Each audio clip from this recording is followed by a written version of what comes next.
What's up, family? We live. What's going on? Let's let the chat build up. Bad Wolf in the house. What's up, Bad Wolf? Bad Wolf was working hard promoting this, by the way, man. Oh, that's good. That's good. Just so you know. Nick Watts, you still with us, man? What's going on, chat? Wonderful that you could be on. Yeah. We're gonna get it in today. Let's do it. Yeah, man. Let's play a little bit of music just so we can get the folks involved. We'll play your tune for a little bit, and then we'll play it, properly later on.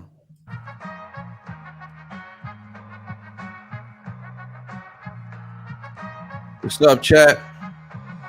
From city to city and coast to coast, I was learning all the cultures and the highs and lows. From city to city and coast to coast, everywhere that we went, we was doing the most. From city to city and coast to coast, I was learning all the culture and the highs and lows. From city to city and coast to coast, everywhere that we went, we was doing the most. Born up in the 70s, grew up in the 80s, 90s I found hip-hop and the culture came and saved me. Growing up in Cali, hard to stay away from banging till I started with the breaking and the slowly added painting. Rocking tribal gear, getting up around the city, got the beaches and what's the up, chat? Was getting gritty. Everywhere you go, Dre was blowing up the speakers. We was fighting all the races and to stay away from tweakers. Then I moved to Texas, got some lessons on the South.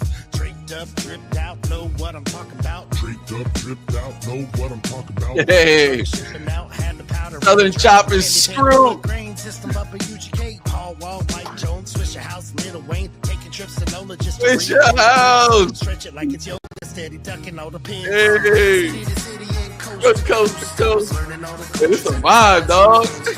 City to city and coast to coast. Everywhere that we went, we was doing the most. City to city and coast to coast, I was learning all the culture and the highs and lows. From He said, city to Swisher city and House. coast to coast. Candy paint dripping off the frame. Yo, had to move and snow again. This time it was just a clean another trip across the country. Buy the house outside the D. Now we say Yeah. what up though. Put me in a different scene. Pistons was the bad boys. Lions 0-16. Tigers made the series twice. Red Wings won the Stanley Cup. Chilling on the south side. Back to breaking. Let's go, news. chat. Graduated college, but the bubble popped and now we stuck. Got a job in Vegas. Now it's time to pack and load the truck. Sin City stacking chips. Started building up a wealth. Been shitty grasping this, but gotta play the hand that's dealt. Now we going all in. Bought a house and got a health. Backyard is paradise. Really thought my ass would melt. Grass is always greener when your mind is in the darkness, and you gotta plant the seeds if you want to see the harvest. Moral of the story: home is where your heart is. I've been all over the world, and it grew me as an artist. From city to city and coast to coast, I was learning all the cultures and the highs and lows. From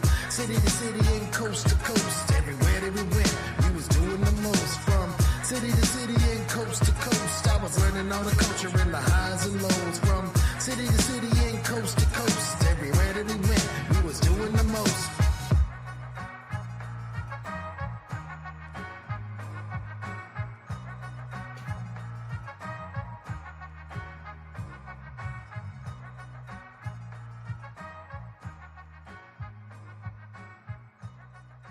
Yeah, that's a vibe, huh? That's a vibe. I appreciate it. Yeah, man, that was a nice one. When'd you make that one? Last week. Oh, you just made that one? Yeah. That's not been out. That's not out for anybody yet. Only a couple people have heard it. Just like my Oh, close yeah, friends. Yeah, we got the exclusive tonight then. Yeah, that was the premiere right there for everybody. Yeah, let's get it. Yeah. We're gonna play it again towards the end. We're gonna premiere it correctly. I made it right before you and me started talking about doing this because I said, wow, it'd be cool to put it on there because it kind of is a story about the places that I've lived, and that's kind of like a cool segue into an interview. Or that was kind of our conversation too. Like you was telling me about that. Yeah. were talking. So I feel like it's only right. It's only right. I'm with that. Let's see. City to city, yeah, coast to coast. What's going on, chat? How we doing?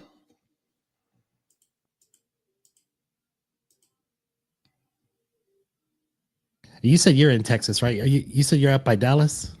Is that right? No. I'm in the southern. I'm in South Texas, somewhere. Oh, okay. By like San Antonio, Houston area. Like I'm in between.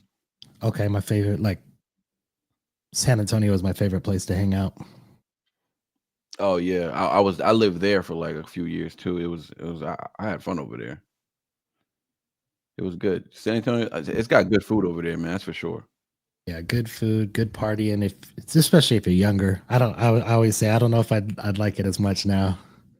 Yeah, no, I'm not. That's why I had to get out of there. I'm not. I'm past that time. But Yeah, I don't think I'm going out cruising and. yeah, no, I'm good. I'm good on that, man. I'm getting up there, man. I'm right behind you, man. Houston was fun though. I only went to Houston a few times. It's pretty crazy the places I went. I hear Houston's party central, so I definitely got no business over there. We went for a lot of breakdancing. There was a lot of events down there. So oh, in Houston? Yeah. So you used to do the breakdancing too then? Yeah, it was really that was like my first into hip hop. I mean, I listened to rap music a lot, but yeah, breakdancing is what really got me into like the hip hop culture. And then from there I kind of started rapping, started drawing graffiti art, and then I was really competitive breakdancing, but when I did it, there wasn't any like major competitions and tournaments and things like that. There wasn't any like revenue stream from it at all. And I quit in about 2003, and then it started to blow up after that. Oh, okay. Yeah, man. So take me back to the beginning, brother. Let's go back to the beginning. So you born in Cali though? Yeah, I grew up in San Diego, born and raised in San Diego, all over San Diego.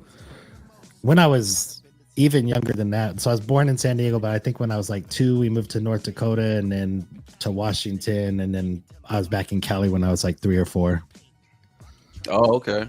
So I barely remember that part. I have some memories of it, but what got you into graffiti though? Like, I know it's big in Cali as well. I know it's big on the East Coast and West Coast, but did you have any East Coast influence, or was it like it was your community that actually put you onto the? Was it like, did you see it first in Cali? Like that's where your influence started, or was it like a New York? Is it like an East Coast thing that you guys heard about and kind of embraced? Well, I've always liked to draw, but the graffiti thing. So before I became like a breakdancer and got really into hip hop, I used to run around with like a lot of different gangs and stuff. So there was always that. Calligraphy style writing, old English style writing, and writing your names and your groups on everything. Once I got into the breakdancing, I mean, we're on the West Coast, but we worship the East Coast. Anybody that's really into the hip hop culture, like that's like the Mecca. New York is where it all started from. Then you shout out. All the rap videos that have the graffiti in the background, and then you find out like Artifacts is one of my favorite groups. They have a lot of songs about graffiti because they were actual graffiti artists. But yeah, you start getting the magazines before the internet. We'd go to Tower Records, get the magazines, and yeah, then the influence was from all over the world because you just see the trains and all that. Right.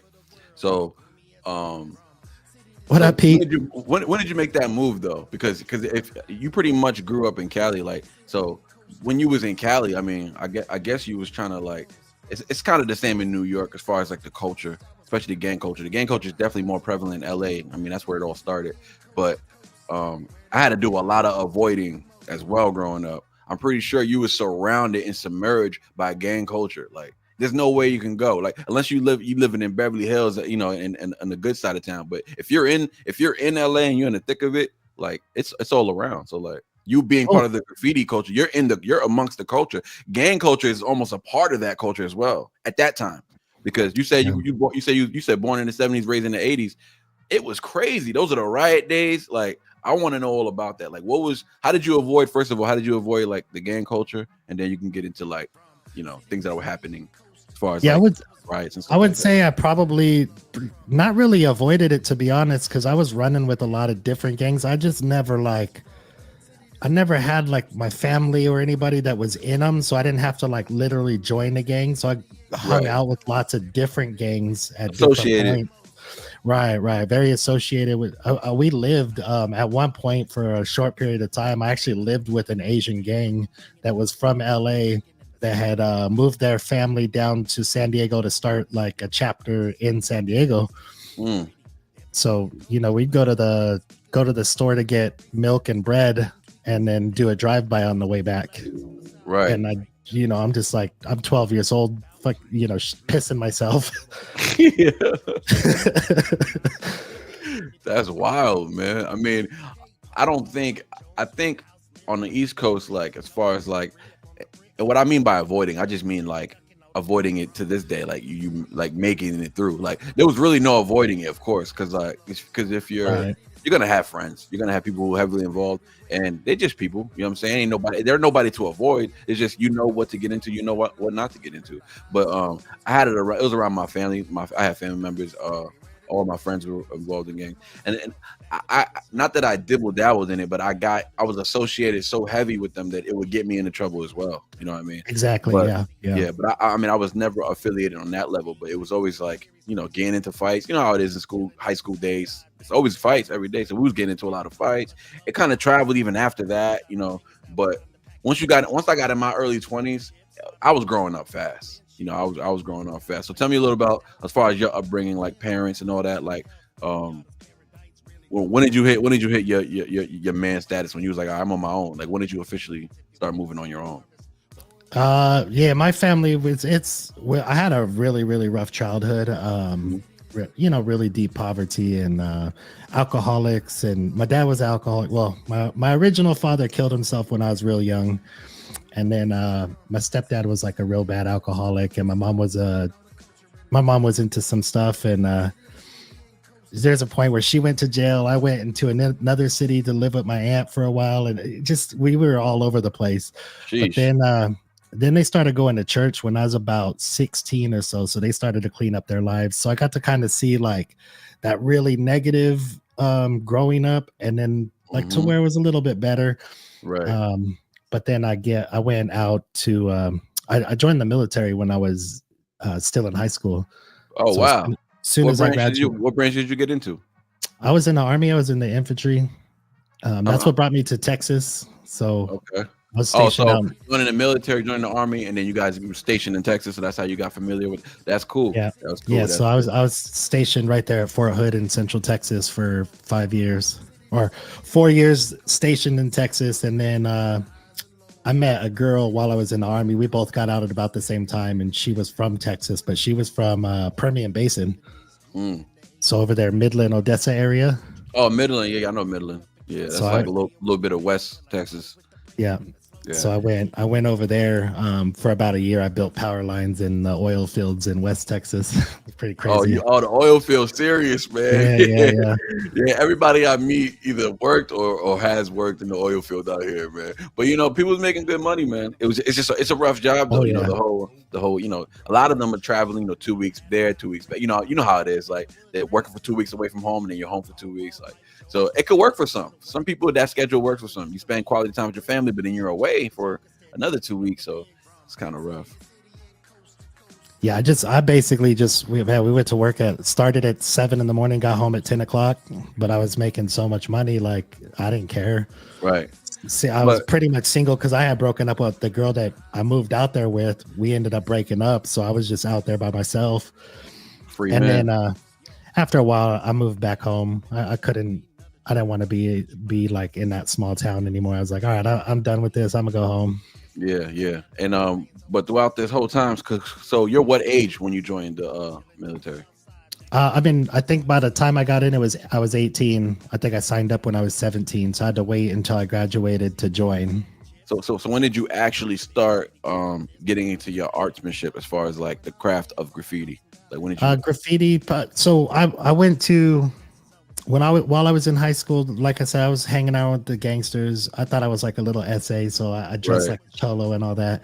And I saw this big ass circle start, and I thought it was a fight. So we all go over there, check it out, and it was kids breakdancing, and it was the coolest shit I had ever seen. B-boys. Yeah, the B-boys, they just started a circle. They was hopping around on their hands and spinning on their head, and I was just like, yo, that is so dope. What is that?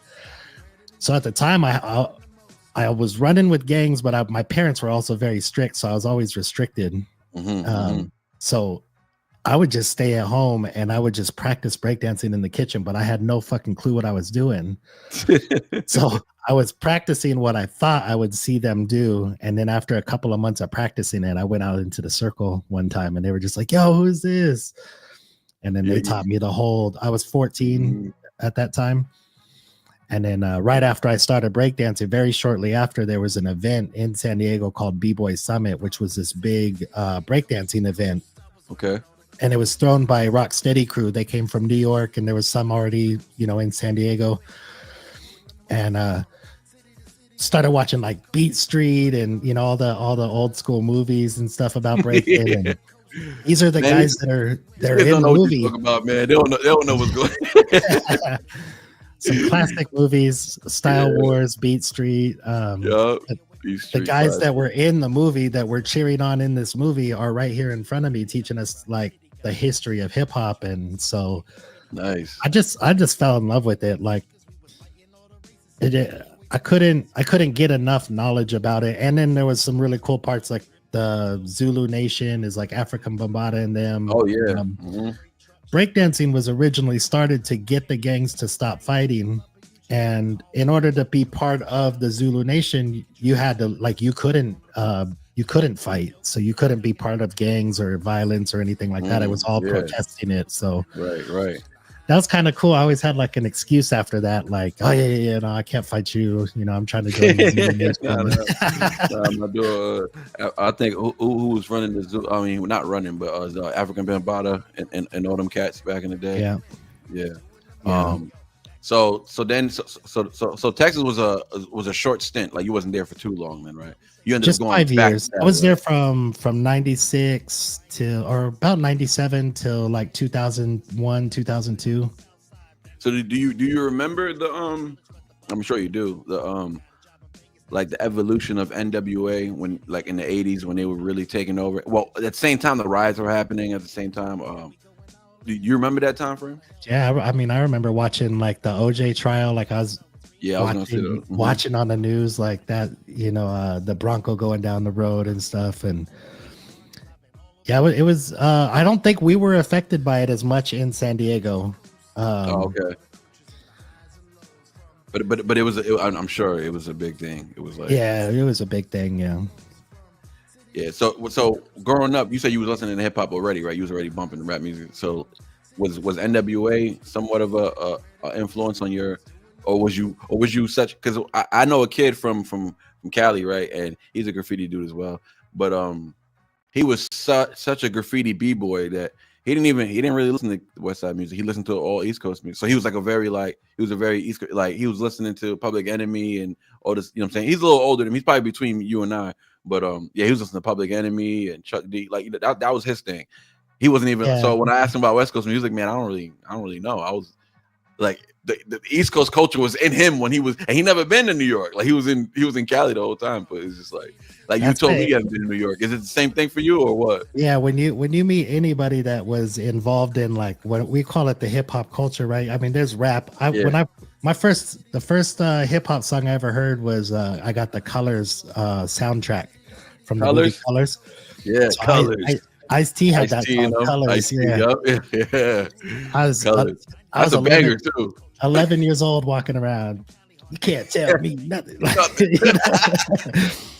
And then I think I had Easy Does It, and Easy Does It. Easy was like my favorite. So I really liked we love the vibe of the West Coast music, but to the hip hop culture, it was almost like the downfall of hip hop music. Right. You remember Common had the song I Used to Love Her. Yeah, he was talking about the West Coast and NWA. Like he's kind of talking about them being the fall of like pure hip hop, because they represent Common and those boys. They representing the conscious mind, those who who can spread positivity and all. Talib Kweli, Mos Def, those type of guys. And yeah, so Common, I respected that song that he did, and it was a good song too. But it is somewhat like it's like I don't know, like it's the best of both worlds in a sense where like I love NWA, I love Eazy-E, you know what I'm saying, and MC Ren. I mean, they provided some some dope music, you know what I mean? But at the same time, it's like what we have today, man. We just have a lot of, looking back in hindsight, that music wasn't that bad because this music today is terrible.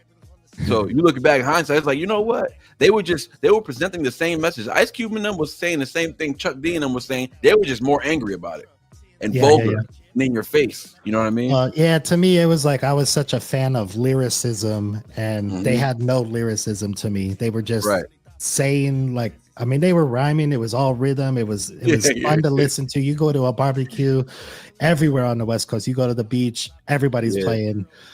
Even in this song, I said Dre was blowing out the speakers. I mean, he was just always listening to the West Coast music. But I definitely had the sonics, the vibes, like the sonics. I had control of the sonic because the funk music started coming out. You had the Warren G's, like all this smooth, like it's almost like jazzy hip hop, like funky hip hop. You know what I'm saying? Yeah. And I agree. You guys had the sonics, but if you're a fan of lyricism, it's hard.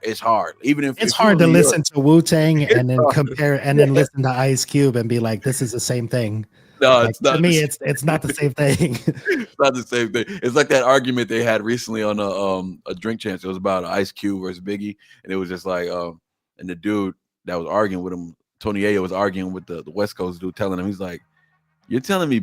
He's like, "I love Ice Cube." Like he said, we could have a different conversation about who's the greater hip hop artist. Like you could have a conversation about that. He's like, "But you're talking about just the rapper." He was like, he's not lyrically better. Like the dude was saying that Ice Cube is lyrically better than Biggie, and I was like, "Dang, it's a wild take." But at the same time, I think he's a West Coast dude. So like, at the end of the day, Ice Cube spoke to him, and you can't tell nobody nothing. You know what I'm saying? Who's been spoken to by these certain artists, and Ice Cube is the more lyrical of the West Coast guys. So look at truth. Truth in here. He is.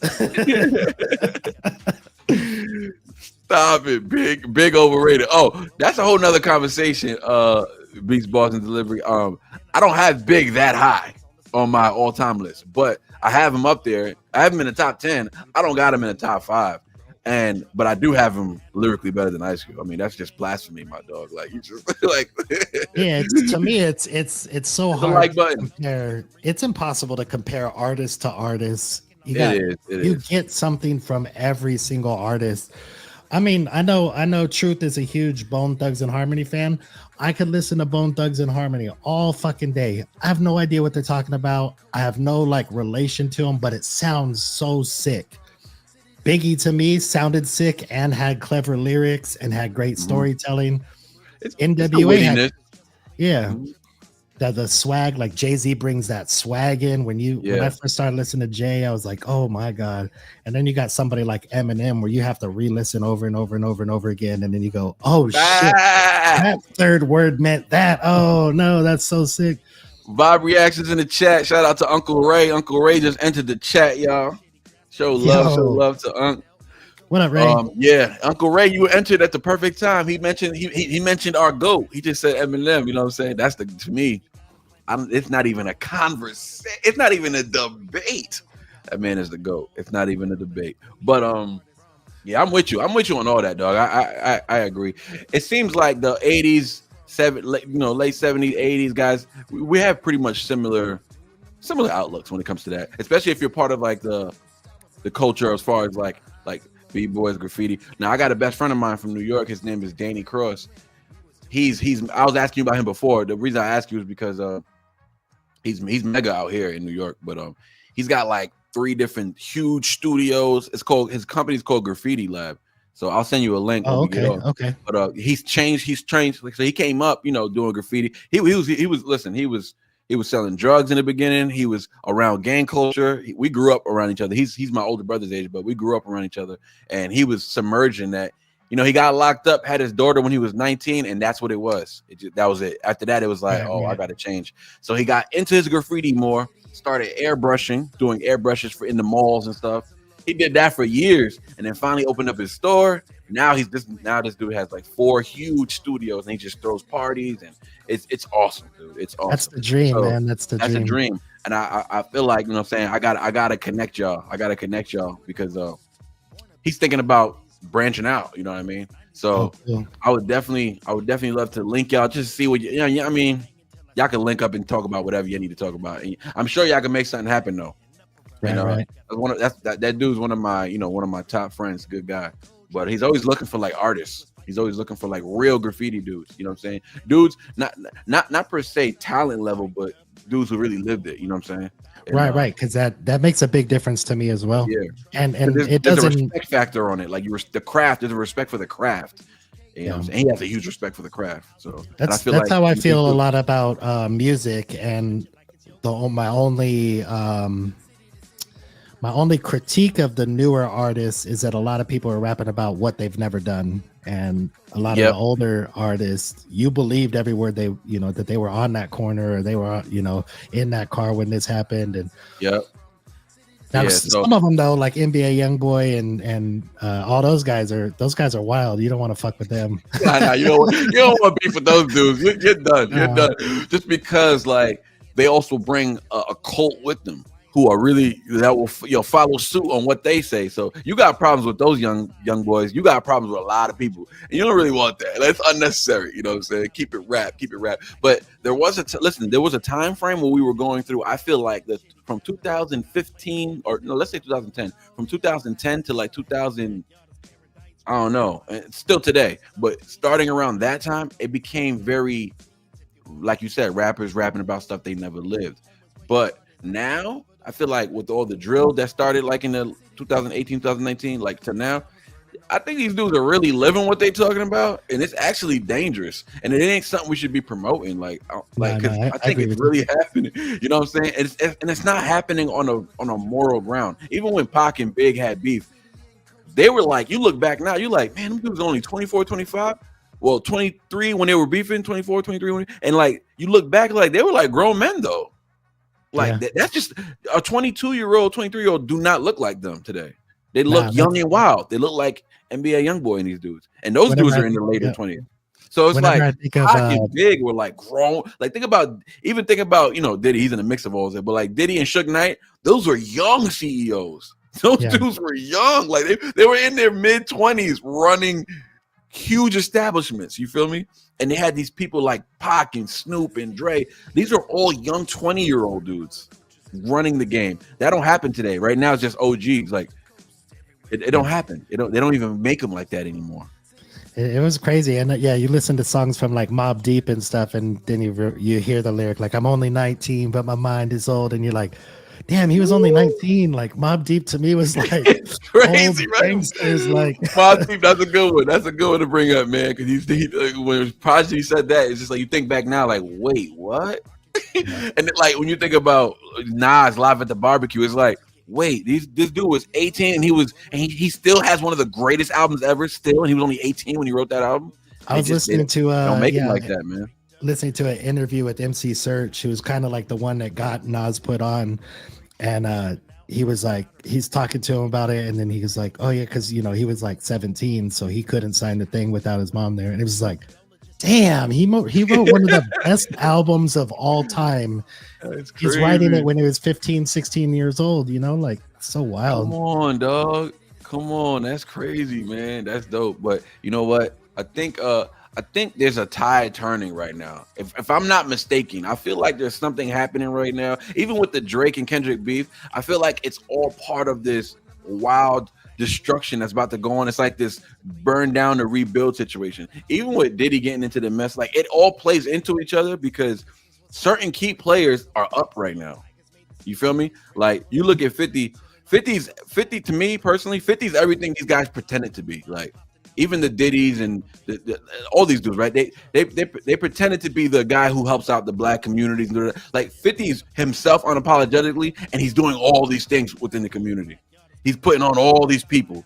He's you feel what I'm saying? Like he's doing, and he didn't have to change throughout his whole career. He's still that same dude. Like you know what I'm saying? He's still that same guy. So I always feel like in that sense, 50's like everything these dudes pretend to be. Like you know what I'm saying? And he didn't have to do the shiny suit era. Like he didn't have to go through that. He just stayed him. And I think that's a credit to Dr. Dre and Eminem, who they let him just be himself. Like it was like ain't no, and that's why I feel like the Aftermath is just like one of the greatest record labels ever, because those dudes are about the craft. If you're nice, they want you, and if you're on there, you have this freedom of just speech. You know, you have a freedom of creativity. Like, you know what I mean? Right. Yeah. They're not. I mean, I have heard some stories like Rakim said, like, so Rakim signed with Oh, I remember that. Yeah, with Dr. Dre, with Aftermath. yeah, with Dre, and then he was a little upset because Dre wanted him to do kind of like some publicity type stuff, like maybe you should start beefing with somebody, or you know what I mean, like Well, he wanted to do some he wanted him to do some gangster rap. Right. And he was like, that's not really his style or whatever, and they had a fallout. So that I understand. That I mean, there's always going to be things, right? There's always going to be things. There's always going to be nobody's perfect. There's always going to be things, and I feel like from the Rakim thing, he's not going to fit with them. Me personally, I don't feel like a West Coast, like Dre is from the gangster era, like, you know what I'm saying?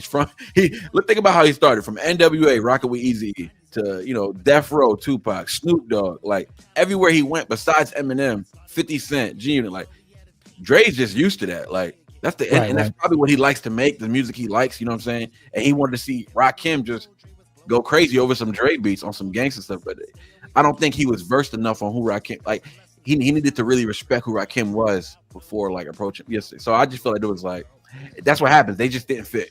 Ultimately, right. They just didn't fit. But it wasn't like Dre was telling him put on a shiny suit and dance with these. No, that's what I mean. Like Dre was just trying to keep it gangster. Yeah. That's all. He was just trying to do some gangster ish. Because I mean, Rakim, man, like people don't. If you really versed in Rakim's catalog, he was kind of gangster a little bit too. He was talking like in the beginning. He just wasn't cursing as much. That's all. But he was talking that street stuff. Yeah, him and Cool G rap, they were talking that street stuff. Craig G, Cool G Rap. Yeah, I mean, I'd say even KRS. So KRS was actually like very street until Scott LaRock got killed. Once Scott LaRock got killed, he really turned more into like a conscious rapper, and that was when like they started doing like Stop the Violence and all these other things. See, with KRS, I always looked at him like because I'm not that versed in his catalog. I only because he's before my time. I only reached back into like the guys I was really attracted to, like so Rakim, Cool G Rap, Chuck D. Like I resonated with those dudes. So like I went back to go all their catalog. You feel me? Like I didn't do that with KRS-One. KRS-One, I just know from like I just knew he was like the battle rap dude. Like you don't really want to go to war with KRS-One. You know what I'm saying? He's hip hop culture to me. You know what I mean? He is culture for sure. He's culture for sure. He's culture. So yeah, man, I have to bring it up because I was ecstatic, bro. I was ecstatic because I saw that reaction that I had no idea who you was either. You know what I'm saying? Respectfully, I was watching this reaction. Everybody's telling me I was doing it live, the Harry Mack and Ren reaction, and I was like, who is Drew? Because I went crazy. I thought you had Drew all of that. you go, how is he drawing this in 2 minutes? You're like, wait, is that sped up? Yeah, it's sped up. Yo, I was right there. I was like, nah, now I'm done. This dude is a beast. Still a great piece of artwork for sure. But I was one of my joyful reactions, man. That's why I like do my reactions live, just because like I'm learning on the fly. You know what I mean? And I found out later, like I guess Ren didn't watch that live. It was just Ren watching it, pretty much, right? Right. Yeah. So the whole thing, I did do a video about it. I saw it. Yeah, I saw it. If you want, some people who might not have heard, you could, tell the story again. So yeah, if you ever seen people know how you connected them. The Harry Mack and Ren video, if you ever seen that video, Harry Mack rapping about Ren, I made a video on my channel kind of explaining like step by step how it happened, and only because I was watching all the reactors and I just love watching it, and there were so many questions and all the things. I'm like, I'm gonna just do a video and kind of explain the timeline and like so, I think somebody in your chat told you that Ren was watching it live, and I was like, oh, poor guy. yeah, somebody did tell me that. I was like, wait, what? Don't tell me. What he said? What mic you using, bro? I use this company gave me this mic. They were trying to get me to promote it and stuff. It's called Fifine mic. Why is the quality decent or what? Yeah, it sounds really good. Oh, okay. I got it. So I just teamed up with another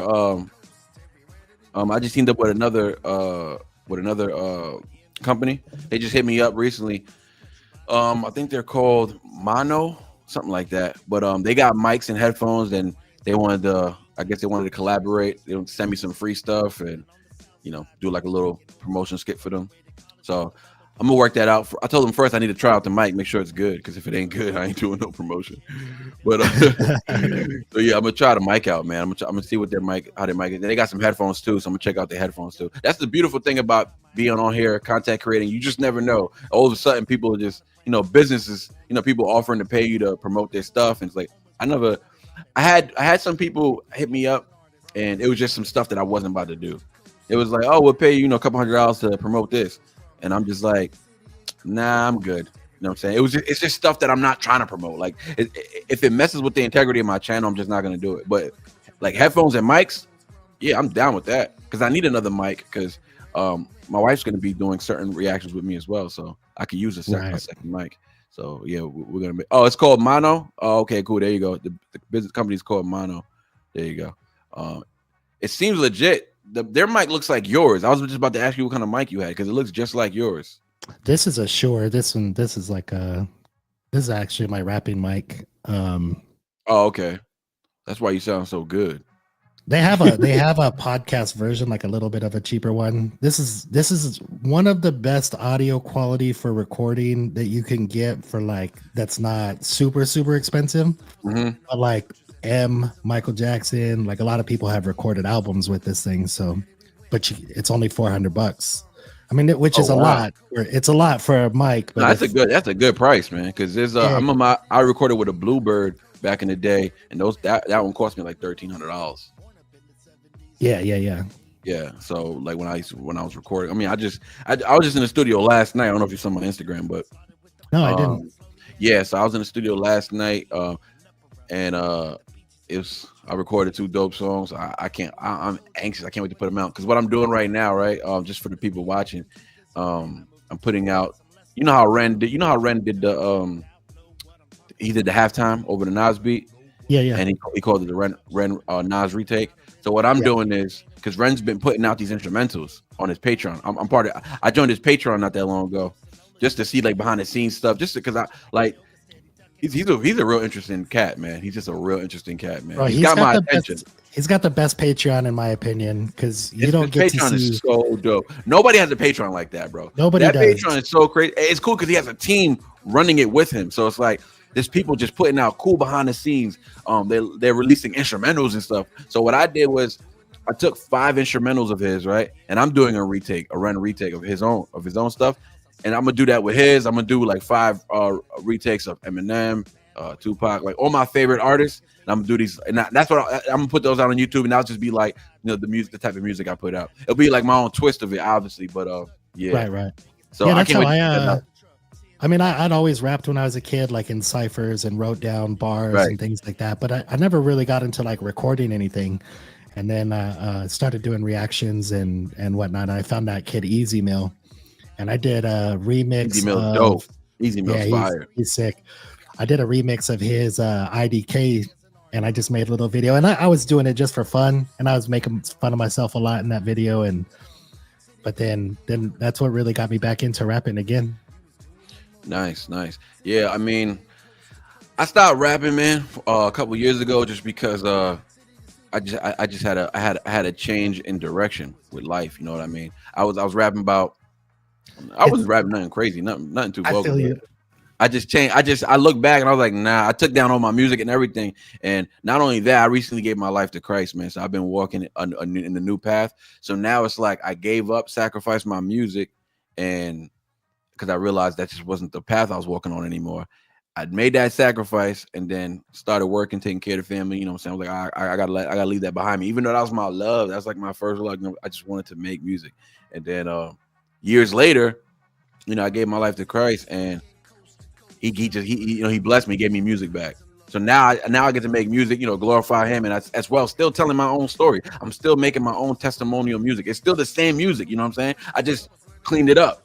Really, that's all I did, you know what I'm saying? And it's just more mature music you can play around anybody, you know what I'm saying? It don't have to be explicit, not for kids. Now it can be played in any function, you know what I'm saying? That's what when I was going to church, I was really heavily involved in one youth group, but they were doing a lot for the youth, so we were doing a lot of things with them. But you started listening to like Christian rap, and it was hard to find anything good. It was basically like, to me, it felt like, oh, these guys are just rapping about God and Jesus, and that's it. Like every single song is Boring, like, yeah. I mean, it doesn't matter how many ways you say it, you're still rapping about like the same topic. And then started to find people that were just Christians that were rappers. Like, so that's the difference. So you got the Christian yeah. rappers and you got Christians who rap. It's like NF. I don't know if you got into NF yet. Yeah, so yeah. NF is a Christian, right? But he doesn't just rap about his religion or whatever the case may be, because that can get redundant, that can get repetitive, that can get boring, even, right? Even for me, somebody who's a believer who walks in his faith. But at the same time, that's why I say I just call it testimonial music. You know what I'm saying? Not only that, there's another phase I'm going through where it's like, because I like metal music as well. So there's another phase I'm going through where I'm writing like it's called ghetto metal gospel. Really? Yeah. So it's like a new genre. All right. Trying to create something new.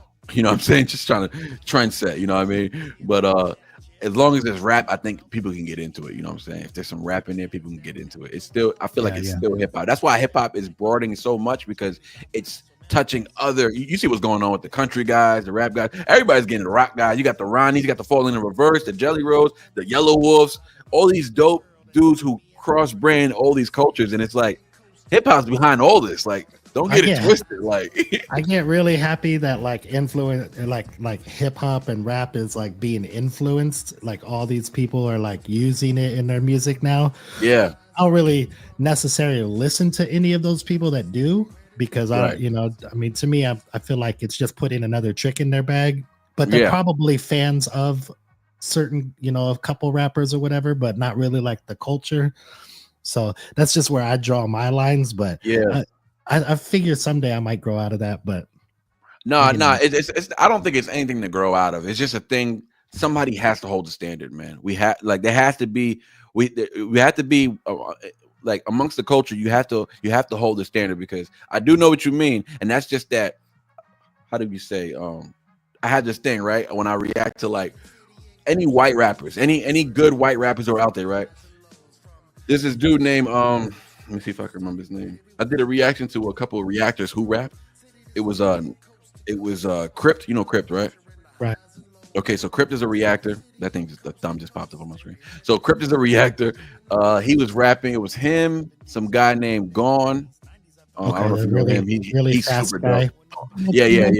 Yeah, exactly. Yeah. He's really dope though. Like when you read into his lyrics, you're like, oh, he's saying something. Like he's dope. Right. But I write off a lot of dudes who start rapping really fast. I'm like, yeah, I'm just not here for it. Like, I'm not here for the like I feel like white rappers have to move away from that, because it's just not good for you. Like for initial, if that's your first impression, some people just gonna write you off. They're like, all right, so they got the Eminem guy over here trying to rap fast, trying to prove he can rap. Like people get tired of that. You know what I'm saying? So you got to bring some context. Maybe slow it down. I don't know. You got to just find a way to deliver it better.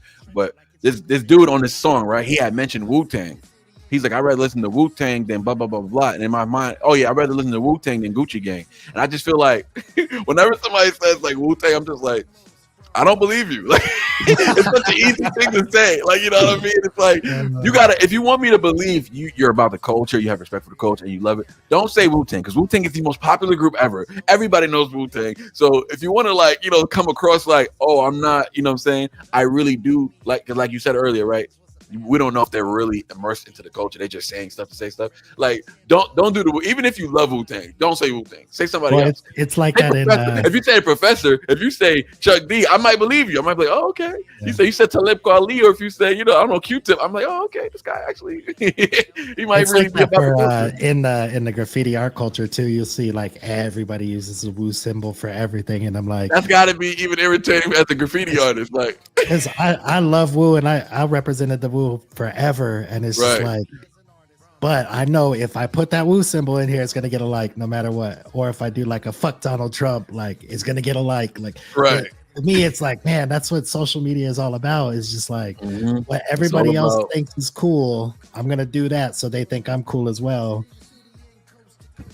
And that's the trend. I mean that's what happens. So that's why that's the difference between just a sheep and a goat. Pun intended. You know what I'm saying? You gotta be a leader, man. Especially in this day and age. Just because I really feel like there's something happening. Like I was saying earlier, I really feel like there's a shift happening, and it could be derailed. I don't know, but right now, just Kendrick being so up right now, and I'm not even crediting Kendrick for this, but I'm just saying he does represent the culture that we come from. He, whether you like him or not, or whether you think he's the GOAT or whatever the case may be, it doesn't matter. The point is he's cut from the cloth of those from the 90s.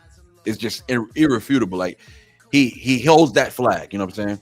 Where he lands on your list, I don't really care about that. I'm just saying, like, he represents that, and he's at the very tippy top right now. And and the people who represent the other stuff or the flashy BS, they haven't been winning. Like, you know what I'm saying? It's been going downhill for that crowd of people. And I just feel like there's a shift happening, and I don't know, man. Like, somebody's got to make something happen. We need more players. Well, yeah, that's the problem too, because back in I'd say late 90s, early 2000s, there was people that were making fun of the shiny suit, Puffy and Mace stuff. There was a lot of rappers that were mainstream rappers or well-known rappers that were going against that. And I think a lot of us in the culture kind of took sides and was like, oh yeah, we're going with like these. I can't remember any songs specifically off the top of my head. And then Onyx used to make fun of shiny suits dudes. They had little bars here. MOP used to say certain things too. Like MOP was my that was my favorite. Who else? I mean, this is early 2000s, a little bit after, but Joe Budden too. He was making fun. Like, yeah, there was people like making fun of the shiny suit era, but there was a lot of people rocking with it too, man. Bad Boy was the biggest. I won't say the biggest, but it's hard when he was running hip hop in the 90s too. Like Death Row ran hip hop. Like, I don't know why people get it so twisted, man. It's just that New York had so many players. You feel me? We had more players. So, but Cali was still, they were just too big, man. Tupac was, whether you think he's from New York or not, it don't matter. He was representing the West, and he was the biggest thing. Snoop was also the biggest thing. You know, these dudes are just huge, man. Connect Gang, Dub C, Mac 10, Ice Cube, they were like big too. Yeah, West Side Connection. Yeah. I mean, dog, there was Cypress Hill. I just pulled it up because my boy Pete just commented. But yeah, Cypress Hill, West Coast they were just outnumbering everybody. Even though it looked flashier, even though Biggie with the shiny, Biggie didn't really wear the shiny suits, but even though Biggie with the flashy jewelry and Diddy and all of them, Tupac was still outselling all of them. He was still outselling it. You know what I'm saying? Snoop Dogg still had like the biggest premiere before 50 Cent came out. Like, it was still like, you know what I mean? Like, it was the numbers still reflect. Death Row still ran it through the numbers. Yeah, it's crazy because like the West Coast music, like I said, barbecue, pool party, house, in your car, West Coast was being played everywhere. In the club, it was all Biggie, Biggie, Biggie. Can't you see? Like, it was deep, and it was all the East Coast stuff was like the club stuff. And then the commercially successful stuff. I was in the South, so my clubbing days were all in Texas. So there was a lot of Master P, like make him say, na na na. Yeah. Well, I guess every coast had its time, right? And every coast has its players too, because I mean, you had the dudes that ran the streets, the E40s, or the Bay guys, you know what I'm saying, Yuckmouth, all those dudes, Lost Boys, people who were running like the street level stuff, and also on the East, you still also had the guys too. You still had the Locks. You still had guys that were in the, DMX still represented the streets. Like, you know what I'm saying? It was like, they were just mega. They were kind of just, they was in the club, Party Up was just in the club every day. Like, you couldn't escape that song. Jay-Z was in the club, you know what I'm saying? But there was other big guys that weren't in the club. Like Nas wasn't really in the club. No, I never heard of it. Well, Uchiwali. Uchiwali. He had a few songs. He had a few songs because who he was. You know what I mean? Because of who he was, respected. But it never really sounded like he was trying to hit that mark. I don't think that was the goal. No, not at all. But yeah, man. But when I saw you, anyways, traveling back to the reaction I did of all you guys, right? Your painting, Harry Mack. First of all, the Harry Mack freestyle was off the chain, dog. So good. I just like, I was still very new to Harry Mack at that time, so that's why people like, damn, this guy's getting super blown away. No, I never heard anybody do this before. Like, I've heard freestyles, bro. Like, I've heard Eminem freestyle, but you could tell he's, it sounds like a freestyle, and it's good, but that's like the best I've heard. You know what I'm saying? And I've heard like even better dudes on the streets, like where I'm from, not famous guys, but guys who are just super nice. Harry Mack freestyles, for some reason, but he hardly ever stumbles. hardly ever stumbles, right? And on top of that, I can't even say he's ever stumbled. I've heard him just like maybe repeat a rhyme, you know what I'm saying, that he used just to gear up for the next rhyme. But he is he freestyles. I mean, you know already, but he freestyles songs, dog. I'm just like, this is crazy to me. And what he was doing for Ren, it was my first. Like, I was infatuated with Ren's career. I was just like, so hearing that, it was really just no lie, dog. It was just filling my heart, dog. I was just like, wow, this is amazing what he's doing for Ren. That dog. shit all worked out like so crazy. So I was a VIP Patreon with Harry Mack.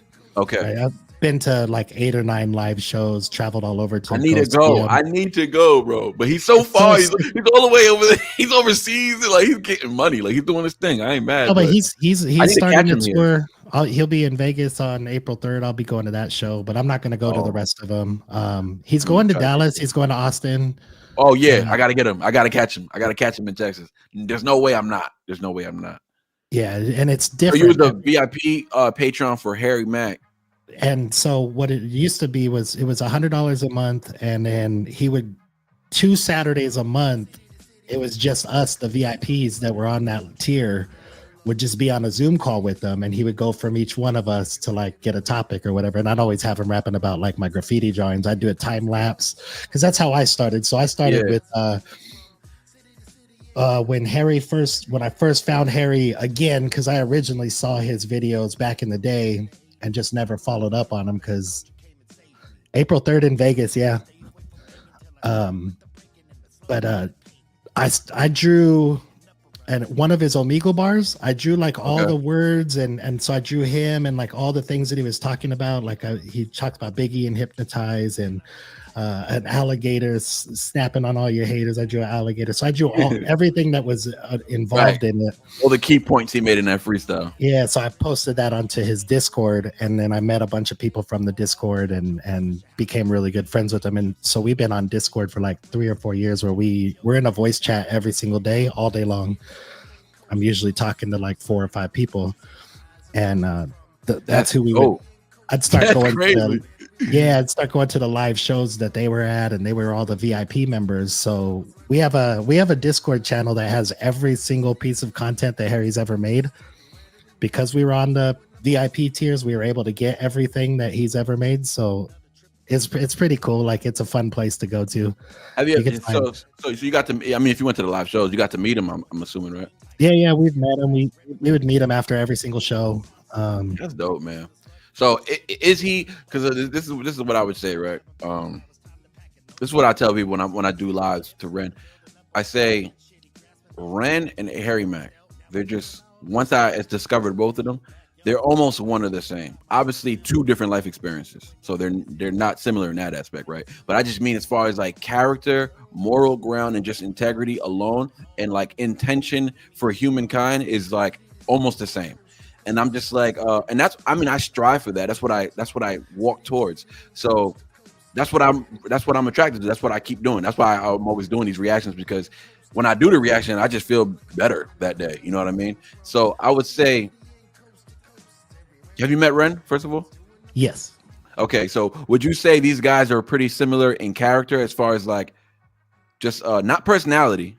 You know what I mean, right? Yeah. I think they have like the same.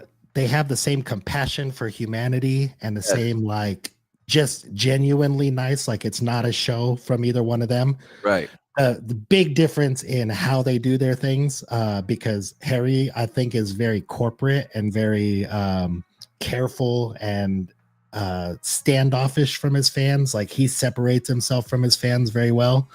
And I think they chose that. What do you mean by that? What do you mean by that? Before you move on. Well, lots of things. Like, so Harry's not going to tell you like, I'm gonna be over here partying after this concert. You won't know. And if you see him, so I have friends. My friends in the UK, it was way more relevant, but they were going to every show that he went to in the UK. And they were so close that there's only one plane that was going from this place to this place, like, before he could go to that next show. So there's a lot of times where they're sitting in the airport, like with Harry Mack, waiting to get onto the same plane with them, and he wouldn't talk to him, or, you know what I mean? Like, not rude to him. He would talk to him if they came over and said something to him, but it was very like, it was very like, that's Harry Mack over there, and we're his biggest fans, but we're gonna just chill over here. and he kind of like it was, so he didn't have to intentionally create that. That's just the vibe he gives. So like that, you automatically give him that respect and space. And is that what it is? I don't necessarily know if it's him or if it's the people that surround him that kind of make it like, yeah, That get way. away from Harry, or okay, Harry, let's go. Like when somebody starts talking to him, you know, somebody will pull him away. And but I think Ren is more like the dude that will just go, you know, I mean, when we were at SGP, right? When we were at He's the jumping in the Super Battle, crowd. He's he's in the crowd dancing. He did ask on stage, like, hey, when I'm out, I'm gonna go out and I'm gonna party at this festival, like after the show. Like, you can come party with me. Just I don't want to be taking pictures or signing shit or any of that. Like, just let me party. Come party with me. And he would do it like for all night long. But as soon as people start, oh, let me get a picture, let me get a picture, let me get a picture, then he takes off. But it just gets overwhelming to him. No, for sure. I could see that happening for sure. That's interesting. That was a pretty that's pretty insightful, I would say. That's pretty the information that you just gave. We followed, you know, like how the Renegades follow Ren, right? We followed Harry Mack like that for like 3 years. And we dealt with him a lot, and I asked him to get onto a song with me before. Like, I mean, we were that close with him, and it was kind of like everybody was mad when he rebranded his merch, and when he was making his tour posters. They're like, why didn't he ask you to do it?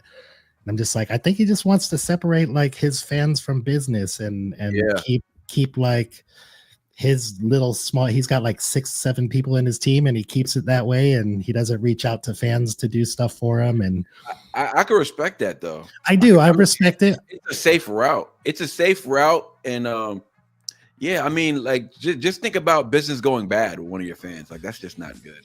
You know what I'm saying? Just for whatever reason, just like, because you know, money changes mentalities quick. You know what I'm saying? So just bad business can just put a bad taste in somebody's mouth, and then you just got people running their mouth about you. So like, not to say that would happen with you, but I think he's keeping it safe from any fans to do anything like that with anyone.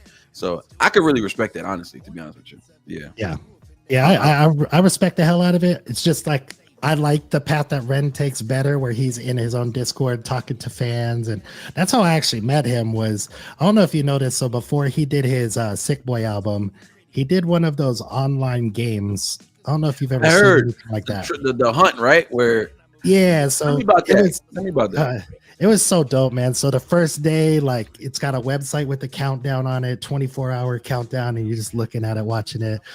When it counts down to 0, it like, a video came on. It was like Victus in a pig mask behind a desk talking all like crazy, like the world's gonna end and blah blah blah. The corporations are taking over this. And, so wild. And then so cool, like, bro. It was like puzzles to solve, basically. And one of the coolest days, right? One of the coolest days was he played a video of High Ren, right? And then he goes, I never chase numbers, statistics, or stats. And then there was like a video of him, like all the times he was going, come on, guys, we're almost at number 1. Like, just making fun of him. just making fun of his own self, you know, like, and I really appreciate that of himself, of him. It's like, very real. It's very real. Yeah. He does a very good job at just bringing you as much as he can into his world. Obviously, you'll never really understand the effects of what he deals with, but as far as like bringing you into his world, I mean, that's about the most personal I've ever seen an artist. I mean, Eminem was pretty personal growing up, but it wasn't like, I want you to know. It's more like, this is what I'm dealing with. Ren is like, this is what I'm dealing with. Come check it out. You know what I'm saying? Like, it's a different level. He does seem like a more approachable dude. He did this game, and the first day when we finally solved the puzzle, I think it started at like, for me, it was like 7 a.m. on a Saturday. Got over at like 10 o'clock at night that same day. We finally figured out or solved the puzzle, or maybe it started at 10 and we ended at 7. Okay. We finally went through all the things and got the right code, and they said put in the code tomorrow when the timer ends, and then it starts the next set of codes. And I'm sitting there telling my wife all about it, because I'd been like just posted up at the computer for like the whole day. I'm not, don't talk to me. This is all I'm doing. And Then you was on it. You was on the hunt. Yeah. Because I wasn't sure because Don't talk to me. I work during the day, so I'm like, I can't join in like other than these first 2 days. I can't do it for the rest of the time that it's going. And I'm telling her all about it. So we did this, and then we went over to here, and then they posted these pictures, and it distracted everybody. And then we, took us another 2 hours to find this.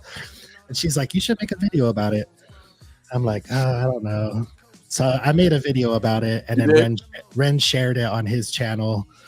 And Nice. I got a message from his team saying like, "Thank you so much," because we were trying to figure out how we were going to do a recap of this. He's like, "It's cool that somebody else did it, so now we don't even have to touch it."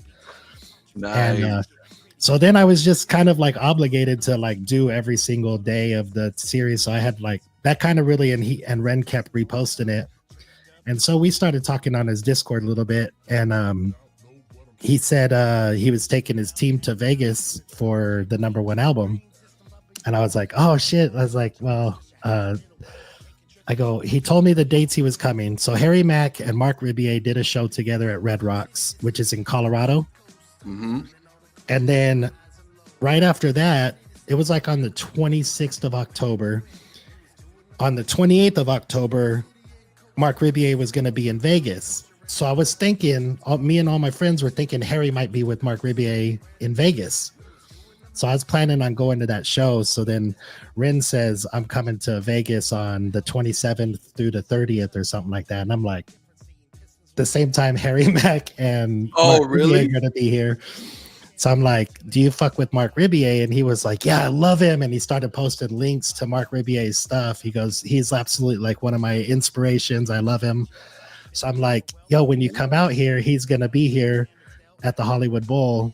And then he was like, "Get tickets. We'll all go together." So I was like, "Wait, what?" So awesome. So bro, that's lit. Like so me, what I'm happened? just like a huge fan, but I also do reactions. But my channel wasn't that big. I only had 4,000 or 5,000 followers at the time. Okay. And so I'm like starstruck because I'll go a little bit further back. Yeah. Years before Red became famous, my son was a huge fan. So my son was like 13 or 14, walking around the house playing Jenny's Tales and Screech's Tales. And your son was a fan of Ren already. Oh, okay. He started playing guitar. Well, he asked us, "Can you buy me a ukulele? I want to play this song from Ren." And I'm like, "Okay, cool, if that's what you want to do." And then he's like, "Can I get a guitar? Because it sounds better on the guitar." And then he's learning all of Ren's songs just by watching them and listening to them. Yeah.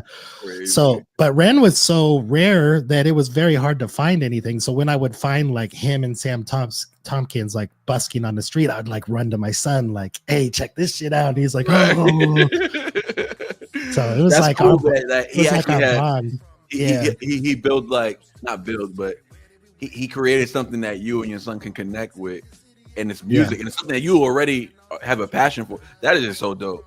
So by the time that Ren came by the time Ren came to Vegas, my son was 18. So my son at 18 he's able to go. So we got lots of pictures of that him. Is just crazy. That is a wild story, dog. Yeah, Ren cool. taking pictures with him and everything, and all the team knew how much like my son was a fan. So they're like, "Hey, Ren, come take a picture with Zach." And it was really cool. Oh, we got a question for you from Jointdale Records. Oh, shout out to Jointdale Records. I did a reaction to them on one of my lives. They did a Ren and Eminem like Jointdale kind of made like a mashup. Yo, they are serious over there, dog. I've started talking with Jointdale because he won a beat making competition for Ren. So while Ren was when Ren came to Vegas, we just kind of like thought, okay, we don't have any expectations on what's going to happen. We're just gonna meet up with him at the show. But I was talking to Victus a lot and Joe a lot. Joe Flacker's his cameraman. And so they needed a ride from the airport the night before because Ren went to LA with some other people, and then Victus and Joe flew from Canada or wherever they were at. And so we went and picked up Victus and Joe from the airport, brought them to the Airbnb, gave them a shitload of like food and alcohol because I was like, okay, I don't know if you guys will have all this. I work for an alcohol distributor, so we got it all over the house. Oh, nice. And then we met up with them at the club to watch Mark Ribier, and then afterwards they were like, "We're gonna go downtown," and I was like, "Victus, man," I'm like, "Don't let them ditch me, like, hit me up and tell me where you guys are at. We'll go meet you down there." So we go to leave the casino where Mark Ribier concert was at, and they were all waiting for an Uber.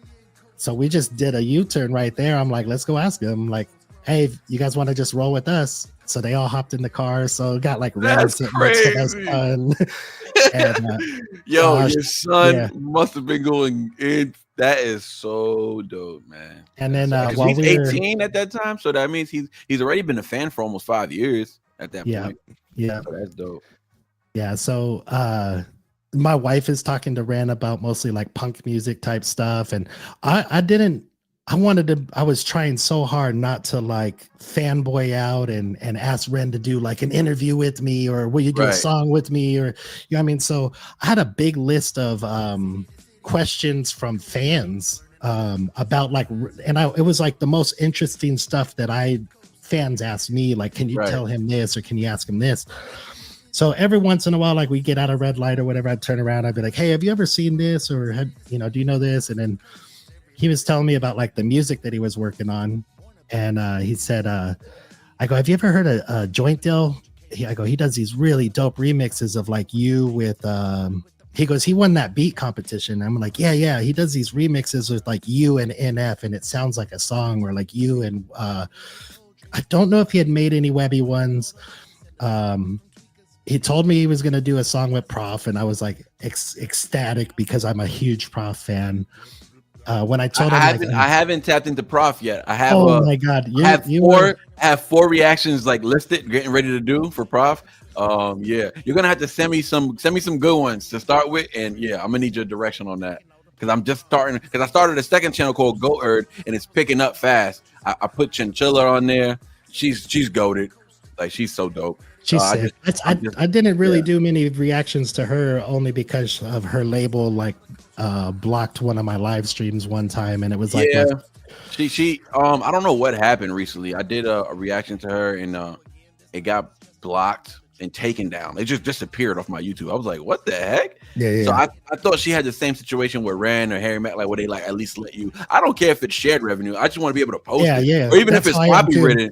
Even if it's copywritten, like at least I want it to be posted. Like if I already invested my time in reacting to it, I don't care if they take all the revenue. I need to at least post it because I already made the video. You know what I mean? But it just disappeared, and then I got it back. I got it back though. It was 1 out of 5. Oh really? See, I never tried to get mine back. I appealed it. I did. I went through the whole 9. I appealed it, and I was doing all that, and I got it back. But so I started a second channel called Goat Herd, so my main channel is Goat Worthy, where I react to just people who I feel just establishedly goats. You know what I'm saying? They're just dope. And every once in a while I like to just do new people too. So but on Goat Herd is where I do like all genres, everyone. And I'm just trying to look for goats. So I'm just doing all recommendations. They're all pure recommendations. Whatever people in the comment section is what I'm gonna do next. And I'll just do it like that. So that channel's picking up now. It's getting close to like 1,500 subscribers. It's only been out for like 2.5 weeks, so it's getting up there. I'm putting Prof on there just to see how I feel about him, and then I'm just gonna. He's laughing. So I'll see what my reaction is. I do like one. I try to do like one Prof song. I was doing this for a while, like on my live streams. I do one Prof song and then do like a try not to laugh, smile, dance like challenge. And it's impossible, absolutely impossible. I don't want to ask too many questions because I kind of just want to be surprised by his artwork. Yeah, I'm not even gonna ask nothing. But no, dude, he's one of those artists where like he's got swag, he's got really fun songs, he's got street songs, and then he sings like a motherfucker, and then you're like, what? Where did that come from? And it's you're just he's all over the place. You fucking love it. So on Instagram, I want you to DM me just like 2 or 3 songs, just a list of songs that you feel like I should attack first. Because I'll put them at the top of the list just because I want to get to it, and I want a really good impression. So whatever best songs you feel, just DM me those songs. I'll remind you when we get off live. It's almost like reacting to Ren. Like, what do you recommend from Ren? Because you could recommend one, somebody might not like it, and then the next one they go, "Oh shit, that's not the same person." Some Rens are just undeniable. I'll tell you, there's some songs because there's some songs that my wife doesn't like by Ren as well. She doesn't really like his voice on certain songs, but then I'll play another song. She doesn't really know his music at all, really. So I still have to put her on. But she's heard me reacting to him before. She's like, I don't know if I can get into that. Like, and then and I hear that from a lot of people, but there's certain Ren songs that I just feel like you're insane if you can deny a song. Seven Sins is undeniable. Castle Made of Sand, undeniable. Like, these songs cannot be denied. Other songs like High Ren, even though if you're a big Renegade fan, you'll love it. If you're not, you may not like it. You know what I'm saying? I can see somebody not liking High Ren. I can understand that. Yeah, High Ren, I'm such a music junkie though. Yeah, it wasn't. High Ren didn't really like sonically do anything for me. Like, it wasn't that impressive to me. It was a cool song and all that. But when I saw him do it live and in the Secret Garden party, there's probably 2,000-3,000 fans like around me, and they're singing word for word, and I'm like, wow, this song fucking means so much to so many people. Felt the impact of the song. He felt it from the stand, from the stage. He's singing it like after the first couple of verses. He goes like, "Y'all sound lovely." Oh man, that's awesome, man. So how was that experience? The SPG. How was it when you was there? That was wild, and so it's my first time ever being at a festival. I kept telling everybody, like, music festivals that I've been to in the United States are way different. Like, you go like during 5 o'clock at night or so. Sometimes on a Friday there's a couple bands playing, then you go home, then you go back at like 10 in the morning the next day, and there's bands playing on different stages or whatever. And it's just this, it's like a stages and merch places and food places, and that's it. You walk around and you listen to music. It's pretty cool. SGP was completely different because you camp there, you fucking set up tents, you camp there. There's like all these different themes of like areas, and there's one it's called, I forgot what, the Deep Woods or something like that. And you literally walk into like the woods, and it's trees growing all over, and there's bars built into the trees and stages built into the trees and real production.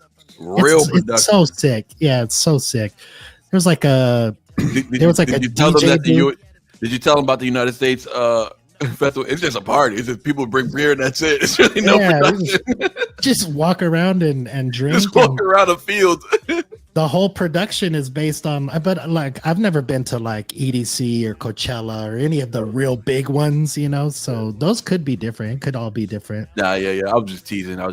But yeah, so continue with that. The coolest part, man, I'm meeting all these fans, and to me, I'm like, I feel like I'm just a fan of Ren who happens to make videos. I have no, like, people are like, I could see people are afraid to come talk to me, and I'm just like, hey, come here, like, come over here. And they're just like, oh my God, it's RikaShae. And they take a picture with me, and then they get over it. I'm like, come over here, we'll fucking drink and we'll smoke and we'll, like, let's party it up. And we're just normal people, you know what I'm saying? Yeah. And it was really cool. Like the week before, or not, I was there the week before SGP. So the week and then the weekend. The week before, I got to I had done a song with Victus before. He did a feature on one of my songs. I made like an animated video for it. It was really cool. Then Victus was going to perform in Brighton before the lead up to SGP, so we wanted to go there. I got one of my best friends is from Brighton, so he took us all around, and I wanted to meet him for years. He's a Harry Mack fan too. He's been to all the Harry Mack fans in the UK, or shows in the UK. I told Victus I was going to go to his show, and then he messaged me right back like, we should do our song together. And I'm like, what? Like, this is crazy. Like, were you able to? Yeah. So I performed with Victus on stage, and that is dope. So he's another one. I have a list for. I haven't gotten into as well. Yeah, he's really dope. He's got a super dope story about his whole life and what he's done. And Tony Humphries is another dope artist. Tony actually declined to do a song with me, so he's a little bit on my shit list right now. But and then Knox Hill, who is like a really big Reactor, was there performing as well. So I got to meet Knox, and he gave me some super cool advice, and we hung out a lot. And man, it was just that experience. We did the tour, right? So I was actually leading a tour in the UK, not knowing anywhere where I was at, but with like 15 people, we're walking around seeing all the places where Ren filmed videos at. So that's like, cool. Oh, in Jenny's Tale, he's walking down this fucking alleyway or whatever. That's cool. Oh my God, it was so much fun. It was so much fun. And how long did that last? It was just one night? In Brighton, I stayed for like the first day we got there, I think was a Sunday or a Monday. We stayed in London for one day. Me and my wife did our own little tour thing in London. That was what she got. Like, that was her little like part of the tour. Oh, okay. Then we went to Brighton, I think, for 3 or 4 days. So, but we spent damn near 3 or 4 hours walking around Brighton, doing this little tour. But I knew that I was going to perform that night, right? So I'm walking around and I'm like, yo, man, I did not know that this was going to be like walking around the city for this long, like miles and miles and miles. And it was kind of a surprise. Already tired. Yeah, I'm like, I gotta perform tonight. So I'm like, it's a surprise to everybody. Nobody knows that I'm gonna perform. So I'm like, yo, you guys, our hotel room's right there. So the rest of the tour is just right here. You guys go on. I went home and took a nap. And then, yeah. But that was, if I didn't go to SGP, I would have been really happy with that trip. Performing live on stage the first time. That's dope, man. I'm happy you got to do that, man. I'm happy you got to, and it was just like a surprise. He just kind of just sprung it up on you, right? Like, hey, why don't we just do this song? Well, my homies were like, song? What's that song? I want to check that one out. It's called what is it called? Pass the Torch. It's called Pass the Torch. Let me put it in my notes, man. What's going on, chat? We're going to be presenting, we're going to be premiering a new song by the legendary RikaShae today. So y'all make sure y'all stay in the chat, stay with us. The Passing Torch or Passing of the Torch? Yeah. Or Pass the Torch? I think I named it something and entitled it. Is it on your channel? Else. Yeah, it's on my channel. It's called Pass the Torch or Passing the Torch. Okay, I'll find it.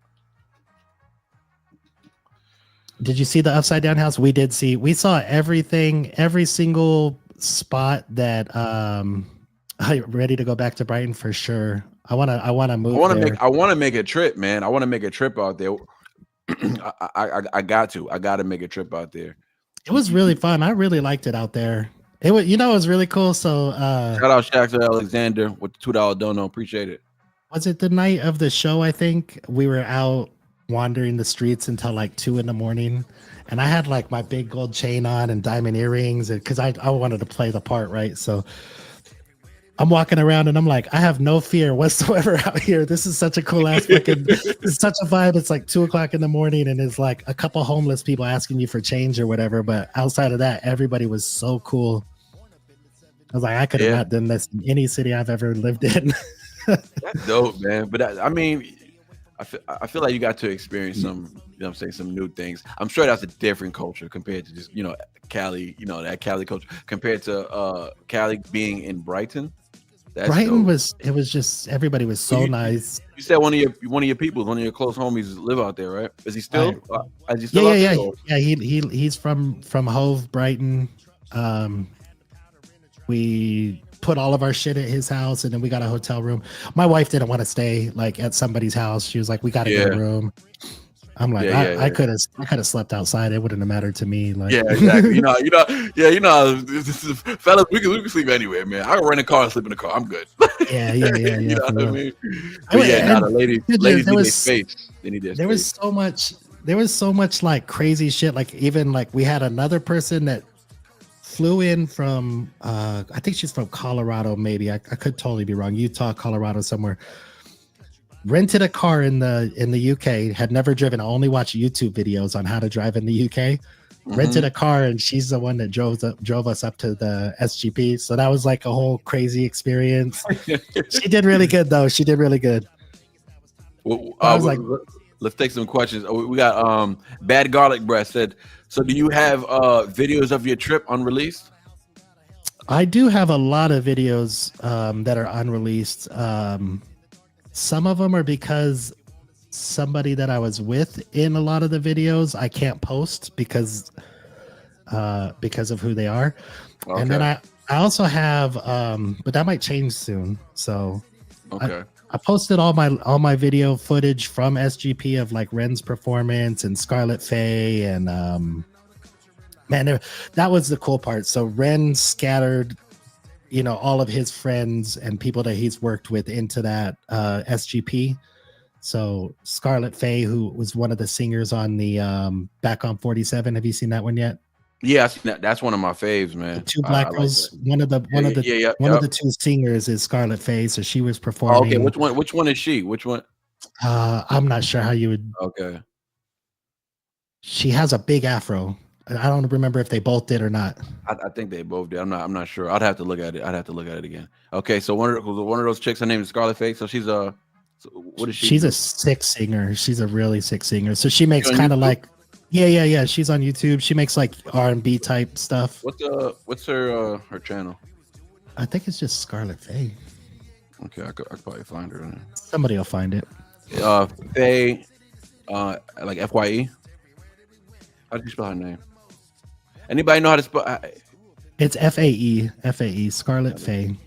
FAE? Okay. Cool. So she's like an R&B singer. Hi, what's up, Doc? I didn't know Doc was in the channel. Who's Doc?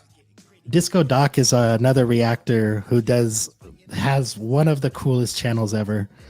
He doesn't do normal reactions. He does really What does cool he do? breakdowns. He does really, really cool breakdowns. And he talks a lot of shit about Ren, and Ren watches the videos and plays them on his Twitch and stuff because he's hilarious.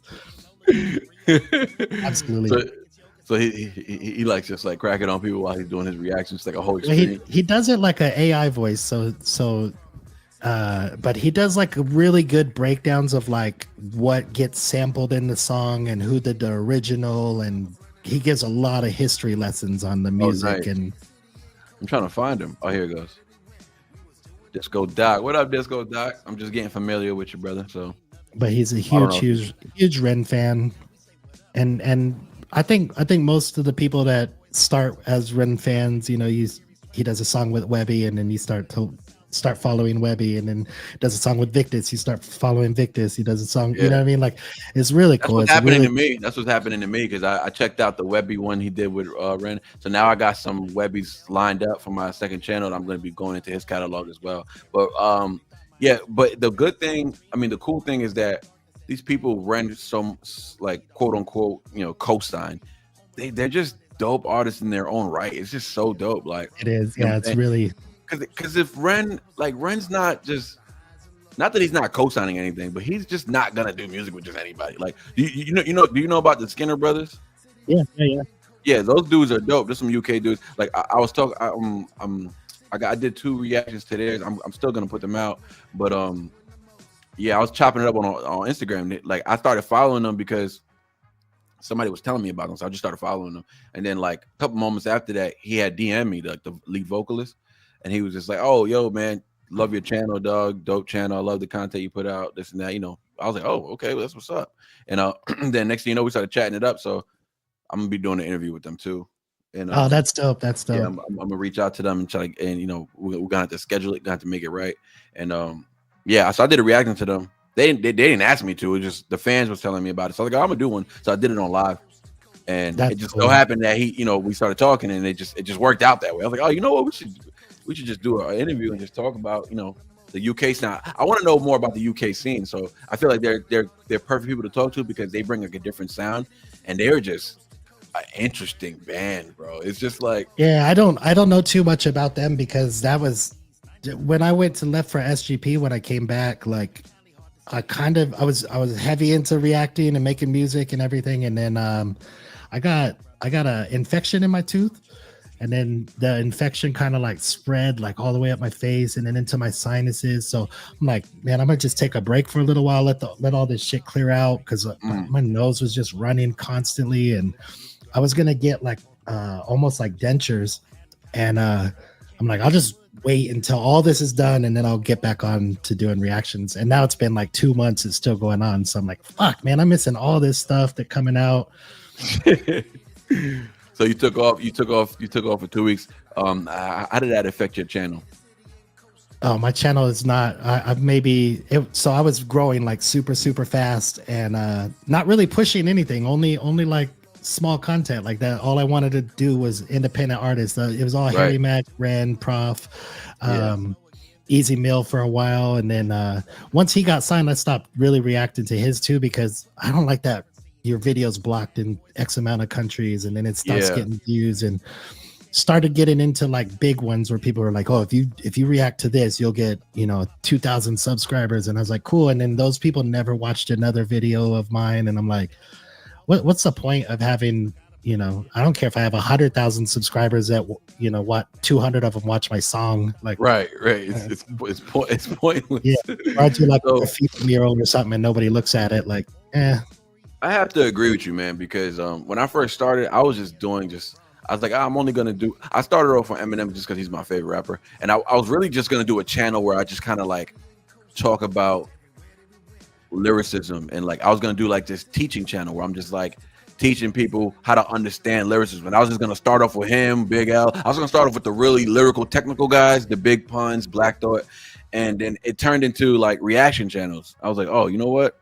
I am doing reaction channels. So I started to my channel just like I started in June. That's when it first kicked off. So it actually took off like you. It just took off. It just grew its own legs and just took off, dog. It just started, right. It just started taking off, right? And it got to the point where it was like by the time 3 months in, it was like I had like 5,000 subscribers. I was like, yeah, I need to start doing other artists. So I just started doing other artists, started branching off. But now I'm at a point where like I'm getting ready to crack that 20K, and I really want to, not that I want to focus so much on, I don't really care about the numbers anymore. You know what I mean? I just really want to do like, and that's why I like all these reactors who rap, all the dope ones. Like I'm doing this thing where I was gonna ask you if you wanted to be involved. So I'm doing this thing where I'm doing a battle. I'm doing this battle, right? It's a battle of reactors, right? So basically, all the reactors who rap, not their reactions, they don't need help on that. These dudes got mad, they got mad subs, but their music doesn't get the same amount of love as their reactions do. So I want to put light on it because they're independent artists at the end of the day. Even though they're mega on YouTube, they're independent artists. They love their music. They wish people can listen to their music as much as they watch their reactions, right? So I started this battle called Checking the Boxes YouTube Champion 2024. So before the year ends, we're gonna have, or the top of January, we're gonna have the winner. So basically, I got the first round. It's Knox Hill versus Black Pegasus, and I'm using all their songs. So and it's not really a battle. It's just like songs. It's just like and I'd see which one checked the most boxes. So the rules are flow, right box. Lyricism was a box.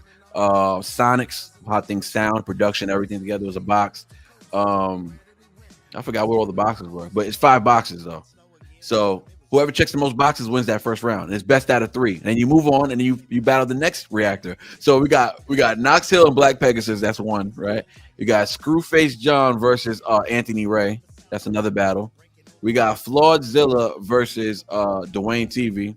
His name Dwayne Jackson. I love Dwayne's music. Yeah, Dwayne's dope. Dwayne and Flawed is like the hardest battle because they're both so dope with their music. Like they're so dope. So I have Dwayne. Dwayne is on all my playlists, but I had to like take off a lot of songs because he went through this period where he broke up with a girl. So like every single song was about her.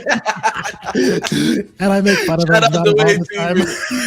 Shout out the Heartbreak Kid, man. Dwayne TV, man. He did like a whole EP. He did a whole EP about his breakup, and I just clowned him on it for so long. That's funny. So I had Dwayne TV versus Flawedzilla. That's one battle, and then we had Crypt versus Schwabity. I don't know if you know who Schwabity is. No, I don't. So Schwabity is big. So he's got like 200,000 like subscribers as far as his YouTube reactions, but he has a whole nother instead of adding a playlist to his reaction channel, he has a whole nother channel for his music, and that's got like 100-something thousand subscribers. So he's doing his thing with his music. So it's him versus Crypt. That's the other battle, and that's pretty much it. So those are the 4 battles, 8 reactors, and it's best out of 3. You move to the next round, you face the next guy. So right now, Knox Hill is up 1 against Black Pegasus. Floorzilla's up 1 against Dwayne TV, and I like that was a close one because I liked both of them. But it was a matter. This is how I remove the biasness. This is how I remove whether I like a song more. I had to go by the boxes.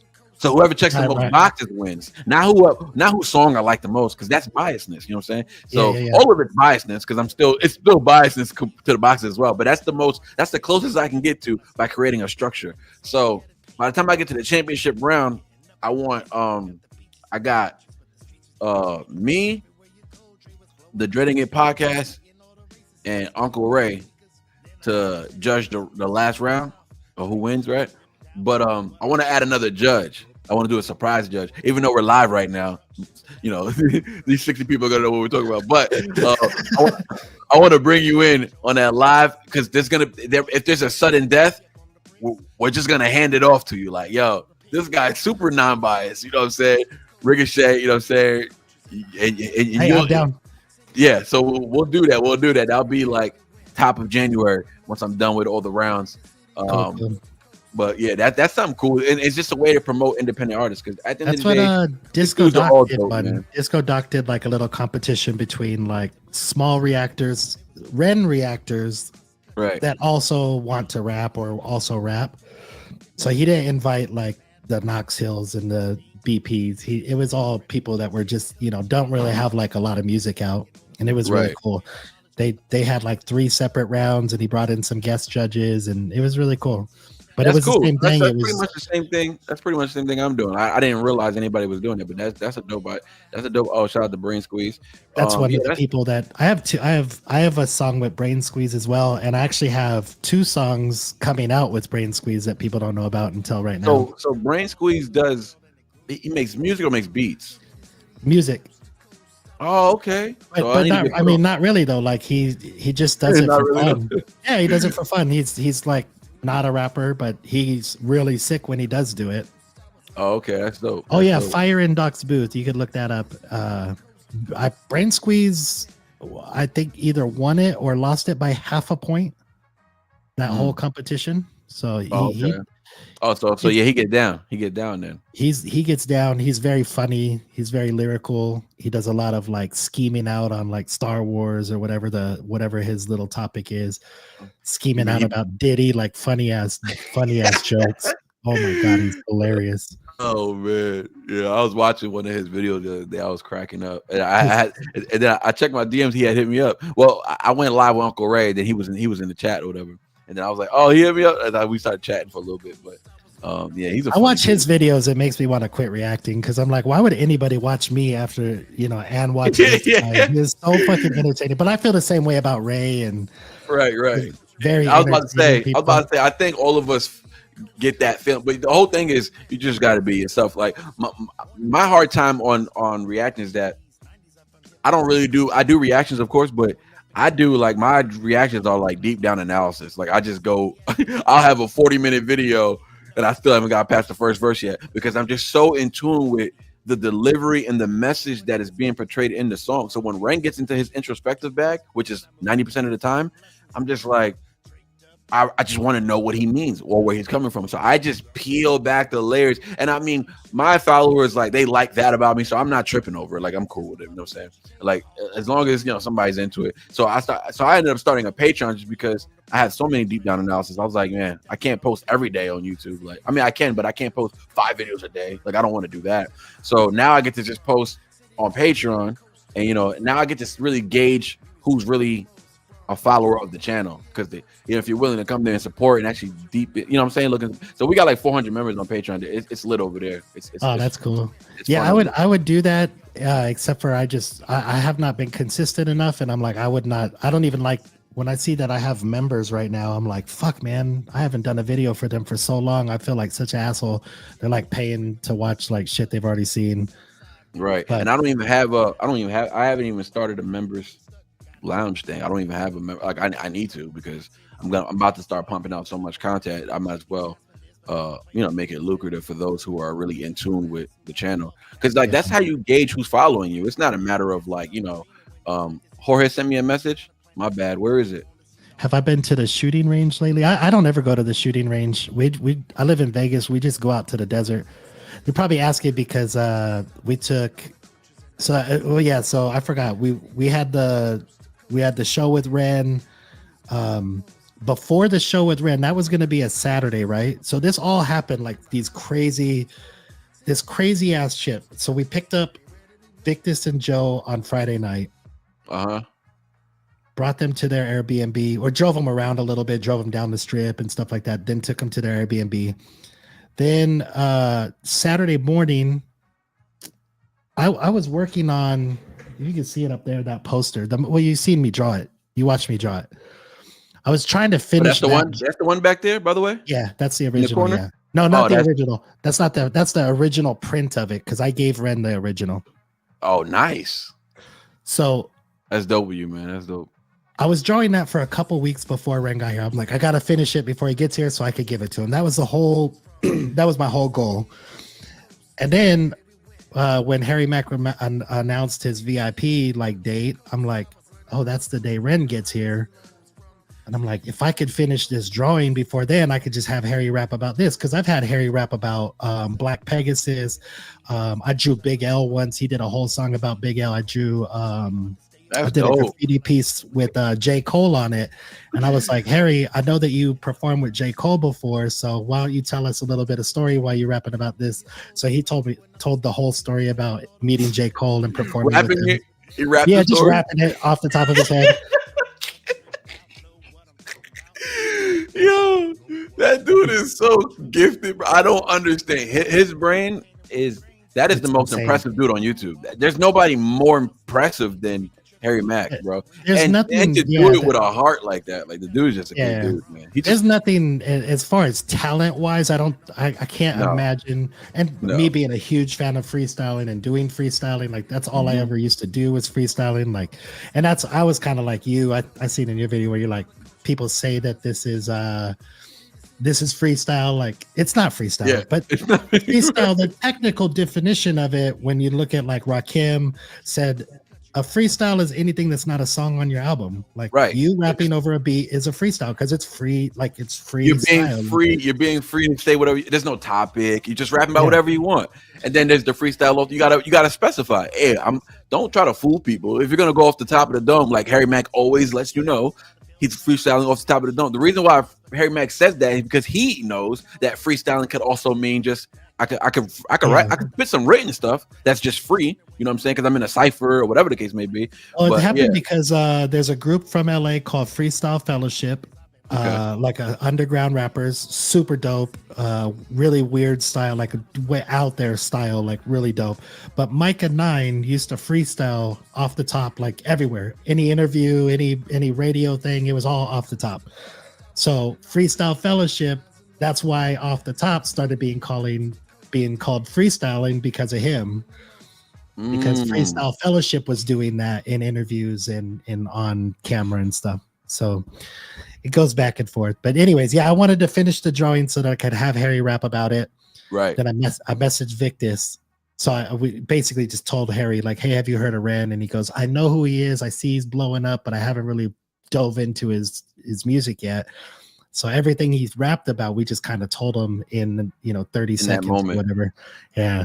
It's like, dude, he's really theatrical. Like he repeats, like how he fucking remembered, like that's what I'm saying. Because I was under the impression, which is genius, which means Harry Mack is that good. I was under the impression like they, outside of them not being live together, who cares about that? My thing is just like Harry Mack sold it in a way where I was like, oh, he must know this dude. Like he knows what because how does like he was got diagnosed with the Lyme disease. And they talk about he made it #1 independent with the music. Yo, bro, I was having my hairs, everything. I was going insane. I was like, I was just feeling it, bro. I was feeling it. It was like I was just proud because I'm just new to Ren. So like, it's just up there. The energy was up there. And I was just like, man, I'm watching Ren Reactor. It was like, Ren, dog, I know you want to cry right now. because I would. Oh yeah, dude, he wouldn't stop. He wouldn't stop talking about it, and I didn't know really how to, because he was just like, "Thank you, so that was so dope," and I'm like, "Oh yeah,"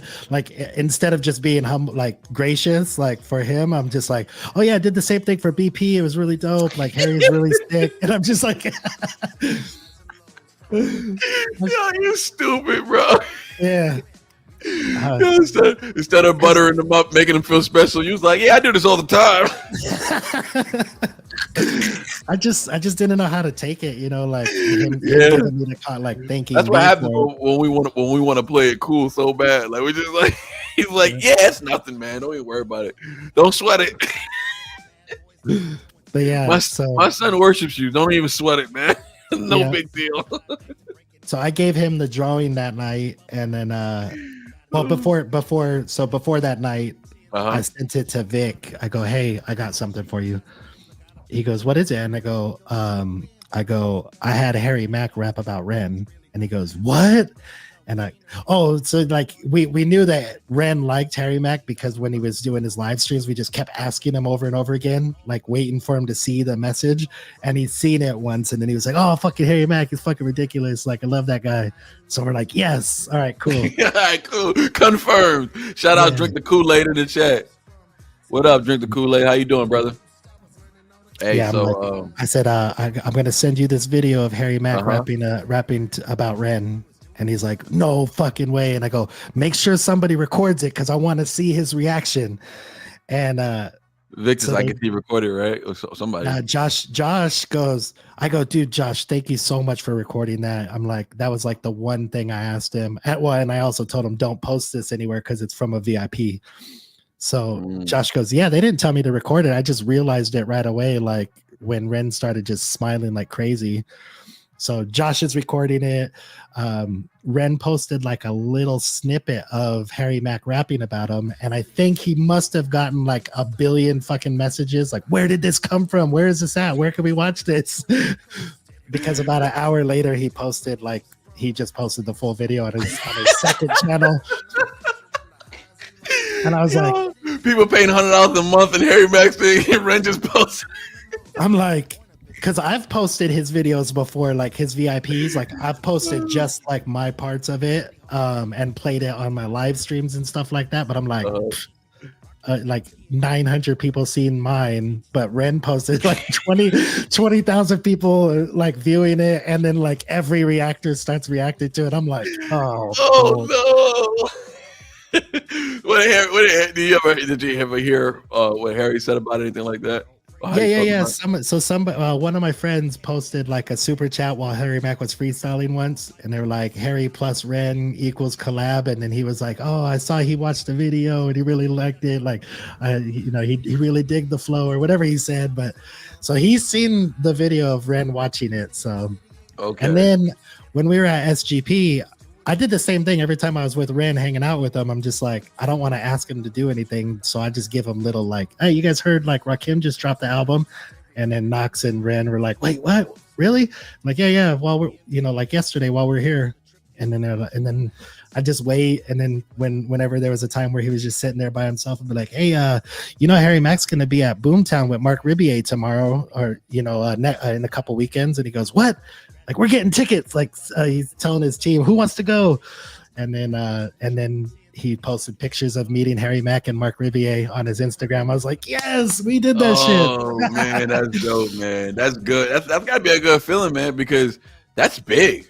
That's a big thing. Well, to me, I'm just like, man, you love this guy. You love this guy. If you could, if there's a way that you could get them to work together, that's so fucking dope. Everybody wins in that situation. They still need to work together. They still need to. Shout out to the Dreading It podcast. Are you familiar with the Dreading It podcast?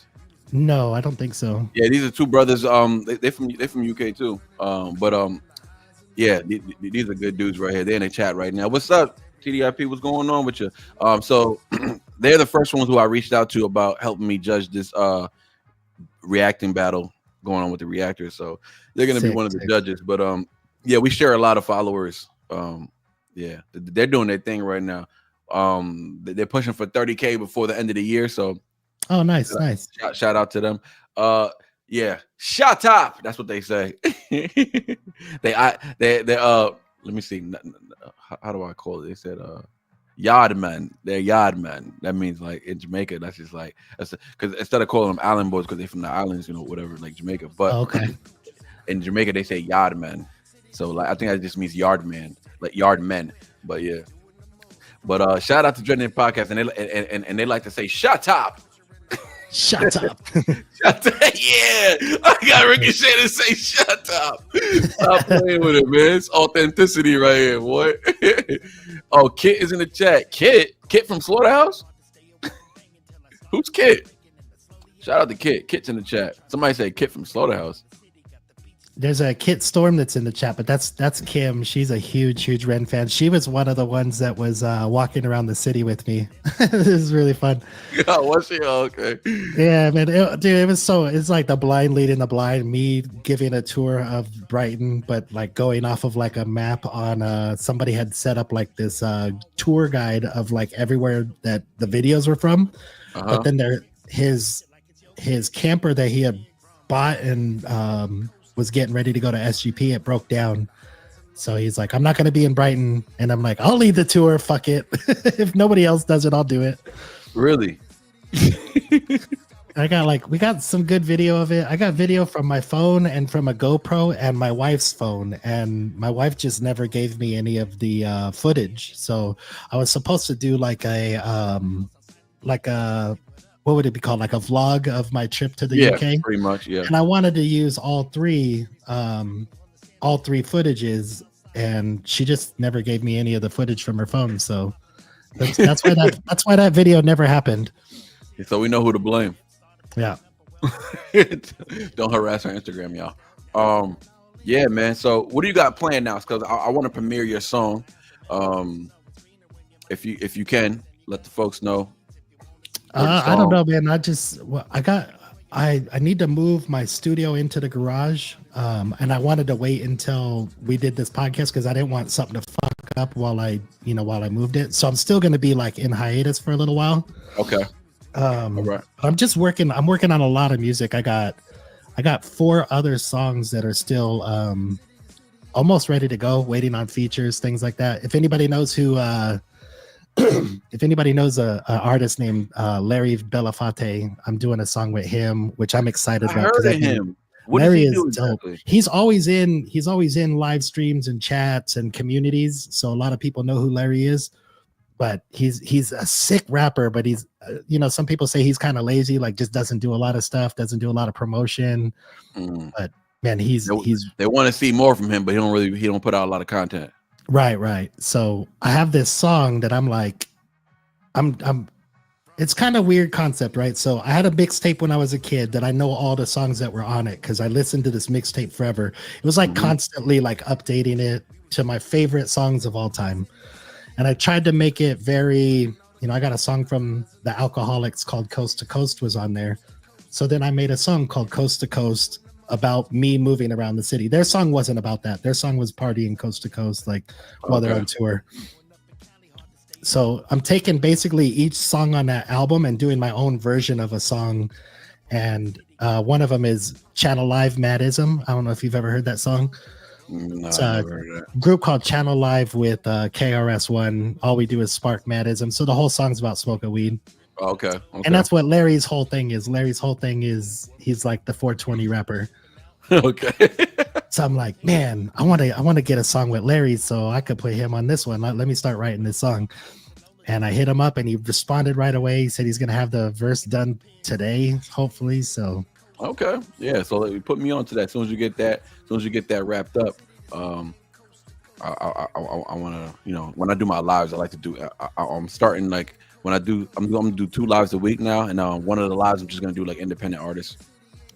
Right. You know what I'm saying? Just try to uplift that. Oh, you know what? Before I don't mean to interrupt you, but I don't want to forget. If you get onto Harry Mac's Discord or onto his Patreon, it's $5 a month.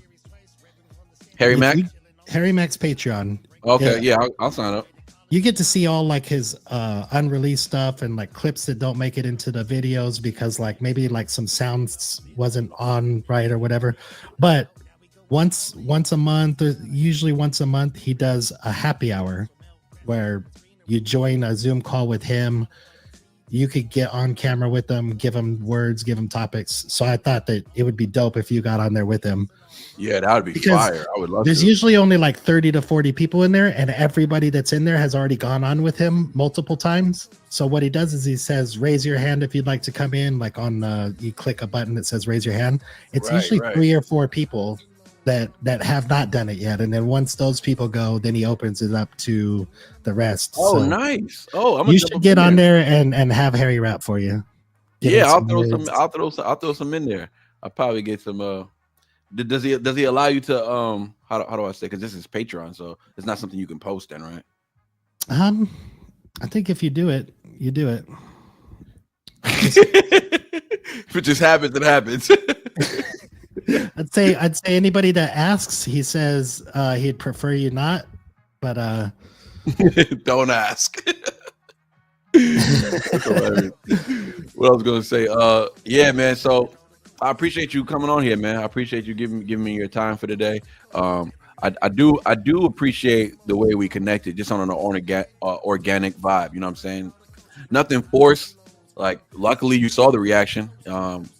I don't know if you enjoyed it or not, but I get messaged by people anytime like a new reactor reacts to that. I constantly like search it just to see, like when I'm bored or whatever. If I'm like looking for something to do, I go Harry Mack Ren reaction, and then it's like, oh, seen that one.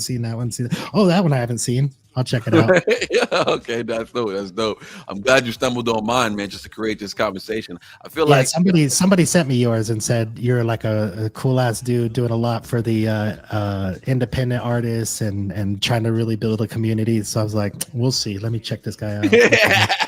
Goat worthy. He's the goat. Goat worthy. The arrogance. Shut up. Shut up. No, so I went in there and I was like, yo, this video is dope. I usually comment if I really like the video, I'll comment. And then I posted yours to like my actual like friend groups. I'm like, this guy's sick. Go watch this video. That's what's up. That's what's up, man. I appreciate that. The respect is mutual for sure. Shout out to Nick Watts with the $5 dono. Appreciate it, Nick Watts. $5 dono, man. What I'm gonna do today, fellas and women of the crowd, we're gonna be presenting today a premiere. I'm not sure if it's gonna be out on YouTube, but he'll be putting it out on YouTube soon. But this is kind of a private premiere. This is RikaShae's new song, Coast to Coast. Tune in. I'm about to pull it up right now in a second. And when should they expect to hear this out, like on YouTube with the cover and all that?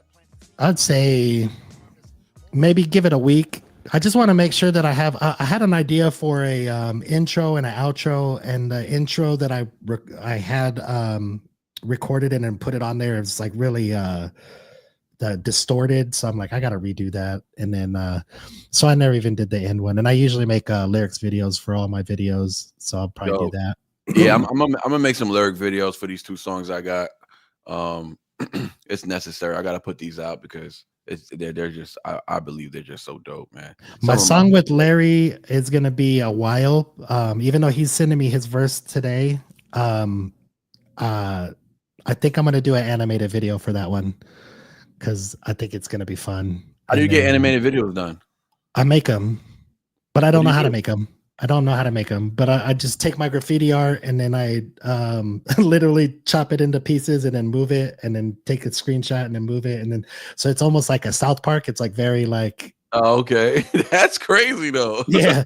But it's, so it took me like, I was working on the one for me and Vic forever because it was working. Everything looked cool. And then the video or the program starts to crash. So then I realized, okay, you got to do each part like as a little video. So take a video of it and then put that. So I was learning as I was going. So shout out to Vexo, one of your moderators in the chat.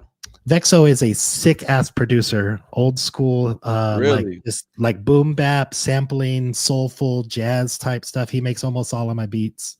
I need some of that. Some of that. Vexo, hit me up. He's really sick. I'm not trying to steal RikaShae's. Produce juices, but I'm gonna need some of that. That's what we're doing out here. We networking, man. Networking and promoting. If he can get his music out there, I'm all for it. Take it. So let's get right into it, y'all. We got close to 60 in the chat. Make sure y'all hit the like button. We're gonna premiere today, and it might be a while before you hear this song officially. So tune in right now. RikaShae with Coast to Coast. Let's get it.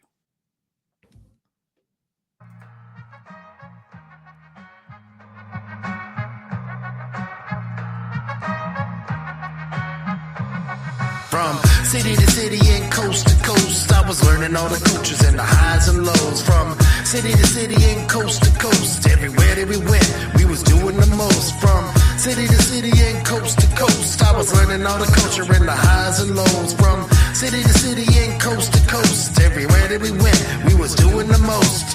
Born up in the 70s, grew up in the 80s, 90s I found hip-hop and the culture came and saved me. Growing up in Cali, hard to stay away from banging till I started with the breaking and the slowly added painting. Rocking tribal gear, getting up around the city. Got the beaches and the palm trees, but the streets was getting gritty. Everywhere you go, Dre was blowing up the speakers. We was fighting all the races and to stay away from tweakers. Then I moved to Texas, got some lessons on the South. Draped up, dripped out, know what I'm talking about. Draped up, dripped out, know what I'm talking about. Freight truck shipping out, had the powder in a drought. Candy painted wood grain, system up a UGK. Paul Wall, Mike Jones, Swisher House, Little Wayne. Taking trips to NOLA just to re-up on the bricks. Stretch it like it's yoga, steady ducking all the pigs. From city to city and coast to coast, I was learning all the cultures and the highs and lows. From city to city and coast to coast, everywhere that we went, made this beat. doing the most. From city to city and coast to coast, I was learning all the culture and the highs and lows. From city to city and coast to coast, everywhere that we went. Yeah, the horns are fire. Yo, back to moving snow again. This time it was just a clean, another trip across the country. Buy the house outside the D. Now we say what up though, put me in a different scene. Pistons was the bad boys, Lions 0-16. Tigers made the series twice, Red Wings won the Stanley Cup. Chilling on the south side, back to breaking old as fuck. Graduated college, but the bubble popped and now we stuck. Got a job in Vegas, now it's time to pack and load the truck. Sin City stacking chips, started building up a wealth. Been shitty grasping this, but gotta play the hand that's dealt. Now we going all in, bought a house and got a health. Backyard is paradise, really thought my ass would melt. Grass is up green, it's in the darkness and you gotta plant the seeds if you want to see the harvest. Moral of the story,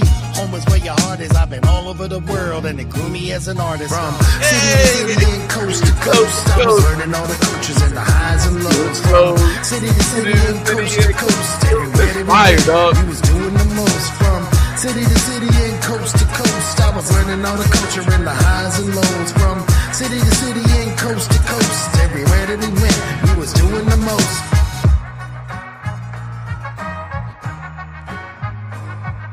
I think as this fades out, I'm going to be doing like shouting out the area codes of everywhere I live. Yeah. That's a Something good like idea. that just in the background. But it's fun, man. Making music is fun. I've always loved it. I've always loved writing raps. But I'm learning how to record better. I'm learning every time I do a recording, I'm learning better techniques in recording. I'm learning more how to get my voice because I hate my voice. I think almost everybody I think says that they hate their own voice. Yeah. So when you're recording and you hate your own voice, you're like trying to avoid like sounding like a fucking retard. Like it's so hard. It's so hard. So now I'm just like, I just have fun with it now, and it's getting better.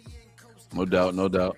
Yeah, I mean, it's to me, I think it's a learning process. Not only that, it's because sometimes we actually, like when I first started rapping again, because I stopped rapping for like 6-7 years, so I'm just now rapping again. When I started writing again, it was more like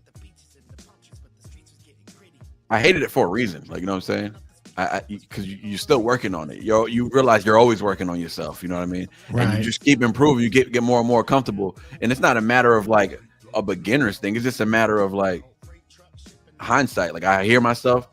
Oh, okay. I need to tweak this. Right. Sometimes it's just a matter of tone and direction. I like my actual voice, you know what I'm saying? But it just sometimes I don't like my tone when I'm rapping because, you know, all of a sudden your tone changes when you start rapping because like you're trying to get a message out there and all of a sudden like, why do I sound so aggressive? That's not how I talk, but yeah, that's what we do as rappers. Like you got a cool voice though, like just even your talking voice. It sounds like a voice that would rap something like what you just rapped. That's what I would honestly. That's what I would imagine how you would sound rapping. Yeah, like, so my kind of like laid back. My earlier raps, I was more like shit. When I used to, the only recordings I ever did before were actual battle raps in tournaments, like because I used to do them like key typing like tournaments, and then those started to turn into audio tournaments, and then I'd be like rah, rah, rah, rah, rah, rah, rah. Like I would really like try to like change my voice, like I was like really overdoing it, and a couple of my first songs were like that, and I think I'm getting more like, I'm just gonna have fun with it. Yeah, let's see, chat, how y'all feeling about that track we just played? I saw the flames in the chat. Yeah, I think everybody's got some good feedback for it. That's good, man. That's good. And the scary part about music though is like you release a song, no matter what level you're on, that's it. Like it stays there. Like unless you delete, like every time you get forever. Better. Yeah. But graffiti art, like I used to hit up a wall, like it was either going to get buffed or covered up by somebody else. So like every single time you do a piece, like you take a picture of it, that's it, boom. But like nobody's going to see that shit forever. Yeah, right.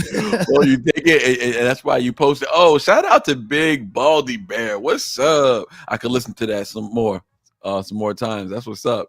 Yeah. So you already know we got a good reaction from the track.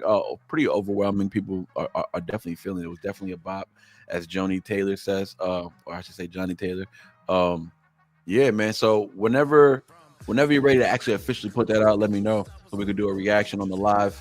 Oh, dope. And just to present it properly so that more people can actually, hear it. I'll be down for that. Yeah, that pretty much wraps up. Like, I want to open the floor to the chat, just see if they have any questions for you before we sign out. Anything they want to know that we might not have covered. Chat, let me know what's going on. We got RikaShae in the building today, man. Legendary RikaShae. They're always asking me stuff about you. So I'm like, listen, I don't know. I'm about to meet the dude for the first time on live with y'all in real time. So don't ask me questions. They always asking me stuff. I'm like, just ask him. So we're here now. So let's give them a little time. We'll get some questions in there. And in the meantime, I'm gonna turn this up over here. Know what I'm talking about. Freight truck shipping out, had the powder in a drought. Candy painted wood go, grain, chat. system up a UGK. Paul Wall, Mike Jones, Swisher House, Lil Wayne. Taking trips to NOLA just to re-up on the bricks. Stretch it like it's yoga, steady ducking all the pigs. From city to city and coast to coast. I was learning all the cultures and the highs and lows. From city to city and coast to coast. Everywhere that we went, we was doing the most. From city to city and coast to coast. I was learning all the culture and the highs and lows. From city to city and coast to coast. Everywhere that we went, we was doing the most. Yo, back to moving snow again. This time it was just a clean another trip across the country. Buy the house outside the D. Now we say what up, what part of California? I grew up in San Diego. Boys, Lions 0-16. Tigers made the series twice. Red Wings won the Stanley Cup. Chilling on the south side. Back to breaking old as fuck. Graduated college, but the bubble popped and now we stuck. Got a job in Vegas. Now it's time to pack and load the truck. Sin City stacking chips. Started building. I'd say here on YouTube. How active are you on Instagram? Not much. I'm on Instagram. I look at it to see if I have notifications, like if I have somebody messaging me and stuff like that. But I don't really go on there very much. What part of California do you live in? I mean, I think you answered it, but the music was kind of loud. So for everybody. Yeah, I grew up in San Diego, in East County, San Diego mostly. I lived in El Cajon, Santee, Spring Valley, Ramona. How about those Chiefs? Yeah, baby. It's funny because like just a year or two ago, everybody else that wasn't a Chiefs fan like still liked the Chiefs. Like everybody was like always congratulating me, and now all of a sudden it's like everybody hates us. I'm like, we fucking made it. Like my whole life we sucked, and now people hate us. I'm like, yes. That's how I feel about my Detroit people who almost made it. You know what I'm saying? Like, shout out to the Lions. You know what I'm saying? I'm a big fan of the Detroit team just off the rip because I was a big Eminem fan. So whoever he was rooting for when I was growing up as a kid, I was rooting for. You know what I'm saying? But oh man, yeah, man. I'm proud of them. When I lived in Detroit, man, when I lived out there, the Lions were 0-16. Like that was just like they sucked for the whole 10 years I lived there, and now they're doing good. That's what's up. That's what's up. Who was it better to meet, me or Ren? and exactly why if it was me. I think the meeting Ren to me was like only like the thing that made it so special was that I got to let my son meet him. So like in order like legendary, man. If you could get your son to meet his idol and like you had a part to do with that, that's really dope. Meeting Doc was like it's unexplainable because I partied with Doc like the whole SGP. We was on mushrooms, on coke, on weed, like drunk every day. Like not him. I think I don't know what he was on. He'll let you guys know what he was on. I was about to say you can't be putting Doc's dirty laundry out there. He may not be promoting that. Yo, so like I have no shame in it, man. Like we was like microdosing mushrooms the whole time, and I don't ever do drugs at all. And so it was like I was like, man, I don't feel anything. Like this ain't even working. And then like 2 minutes later, I'm like skipping around like this, going like la la la la, la like flying through the tents. And everyone's like, oh, I love RikaShae. He was smiling the whole time. Every time I seen him, he was smiling. I'm like, cause I was high as fuck.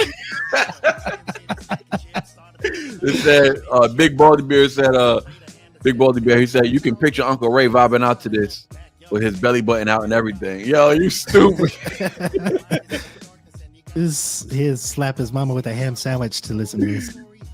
All right, thanks for letting me know this was happening today. Great to hear people connecting. Shout out to Joanne Whitlock. Somebody said something. This is the second time they asked about like the shooting, and then I started to storytell. But I have super bad ADHD, so I go like wherever. Yeah. Me too. I'm the same way. So I remember you touching on it. So you shoot a lot. Is that what it is? Is that what he asked? We took them out to the desert and let them shoot because they're all from the UK, so they don't know, like they've never had guns or shotguns or anything. Right. So and when you go out to the desert, it's like crazy, right? So if you've not done it before, it's wild because there's just like one straight road and there's cars like off, just pulled off and shooting towards the mountains because it's almost like a U of mountains. Got you. And so you just hear guns going on. Some people shooting tannerite, some people shooting just pistols, some people shooting machine guns. Like, oh, man. And so that was fun. So we got to let them shoot a couple rifles with scopes on them. Like, got to let them shoot the handguns, and it was. They said Uncle Ray's right nipple is tingling right now for sure. Hey, Danny, Sick Boy Renegade. I just took a screenshot of that. I'm sending that to Ray. He's gonna fully agree. He's a wild one, man. He's so dope, man. Stopping in. Hold on. Wifey in the chat. My wife's in the chat right now. Stopping in to say hi. I was gonna come and interrupt to say hello, but y'all are having too good of a convo. No, baby could have came in. We was blasting some music. So yeah, man, we're gonna sign this out right here, man. I feel like it's only right sign this out with the Coast to Coast on Loud. Hey man, I really enjoyed talking to you, man. Yeah, it was a dope conversation, man. I had a good feeling it would be a good conversation, to be honest with you. You know how you have that initial like just I don't know, like my intention. I feel like your intention, my intention were the same. So that alone was just a positive outlook on how this conversation would go. I felt the same way about Uncle Ray too. I made sure I watched a few of your reactions to see how you vibe. I was like, oh yeah, I could talk to this guy. But if he was on there acting crazy, I'm like, you know what? Maybe I should postpone this. This dude's wild.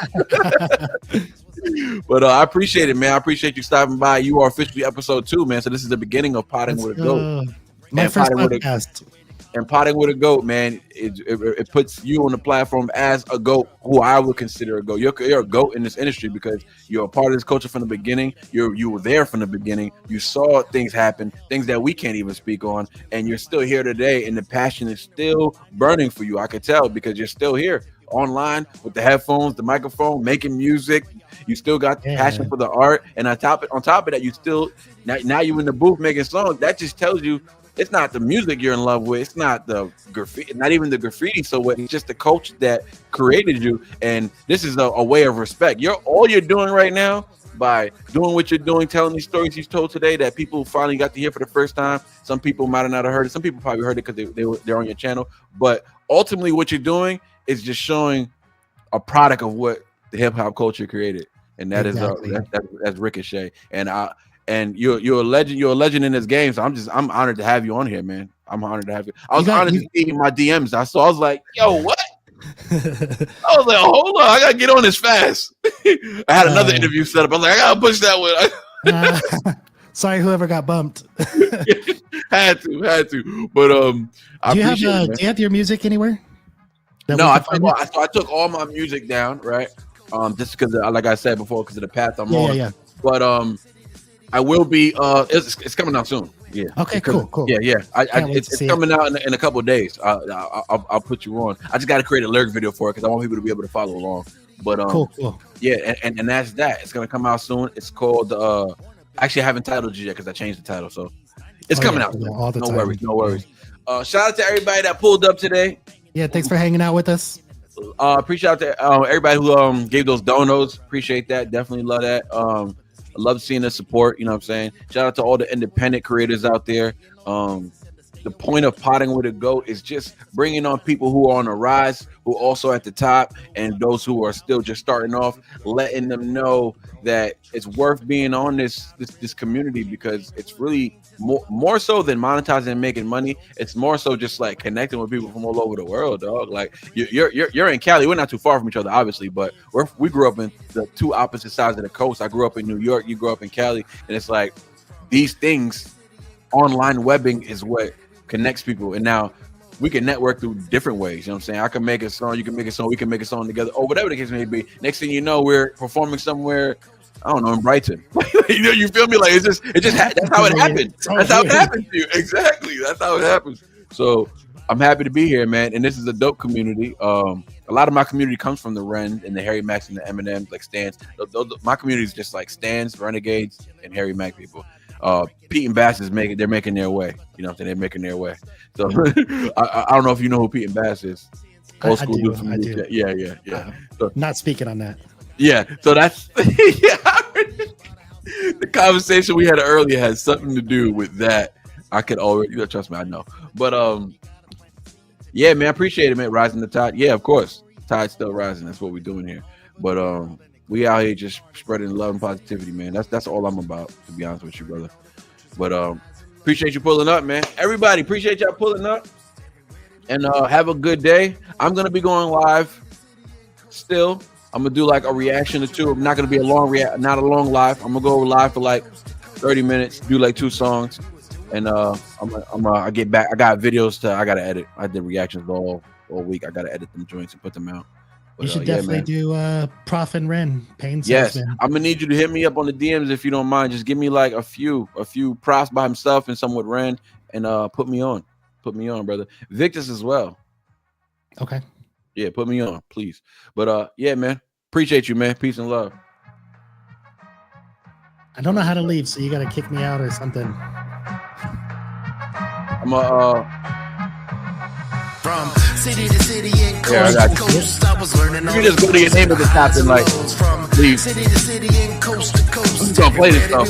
I'm be on for like 2 more minutes. From city to city and coast to coast, I was learning all the culture and the highs and lows. From city to city and coast to coast, everywhere that we went, we was doing the most. Born up in the 70s, grew up in the 80s, 90s I found hip-hop and the culture came and saved me. Growing up in Cali, hard to stay away from banging till I started with the breaking and I slowly added painting.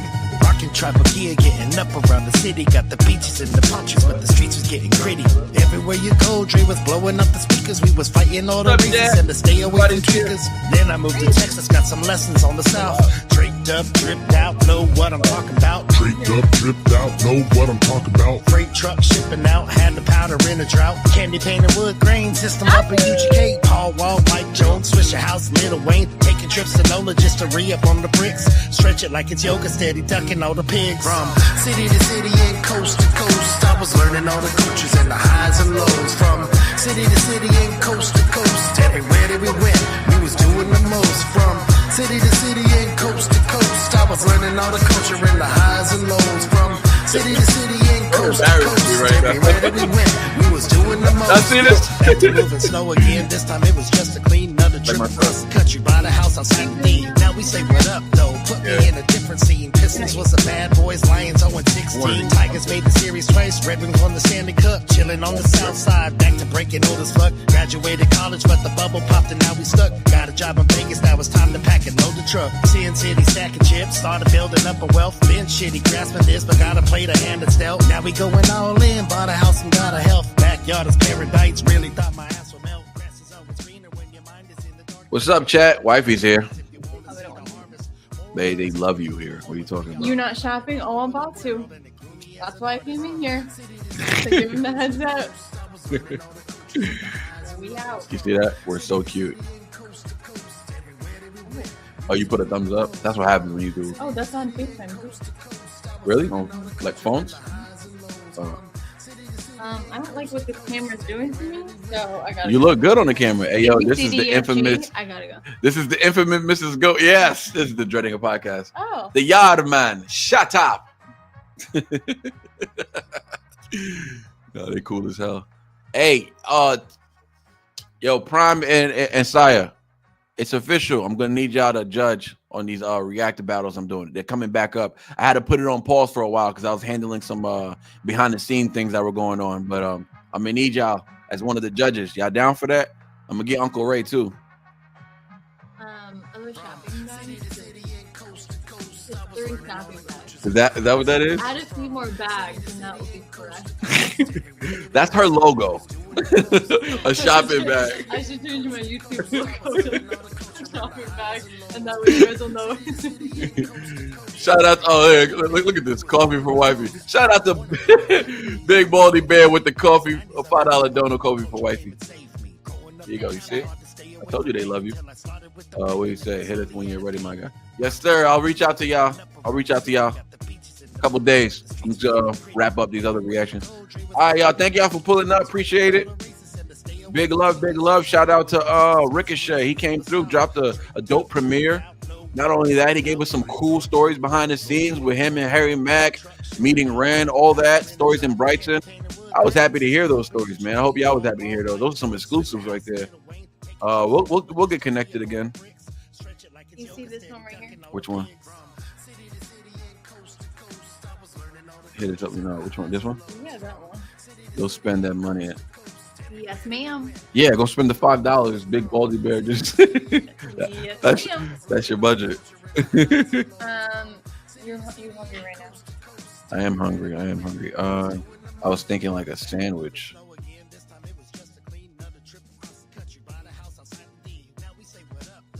Yo, you know what I was thinking? I had offered what's the name of the mic, but we kind of need this mic. Ooh. Lazarus. But I'm about to get that other mic in the mail any day now, and like, is there 2 mics we need? I might just buy Laz a mic. Or I'll just buy you another mic and then gift Laz this mic. Okay. Couldn't have gone better. Yeah, that was a good chat, man. That was a successful chat, successful conversation. I was happy with that one. But let's sign out. I'm gonna end the stream now because we are over 2 hours, and RikaShae left a long time ago. So we out here. Real Disco, yo, Real Disco Doc, hit me up on Instagram, brother, if you don't mind. Let's connect. Let me get some beats.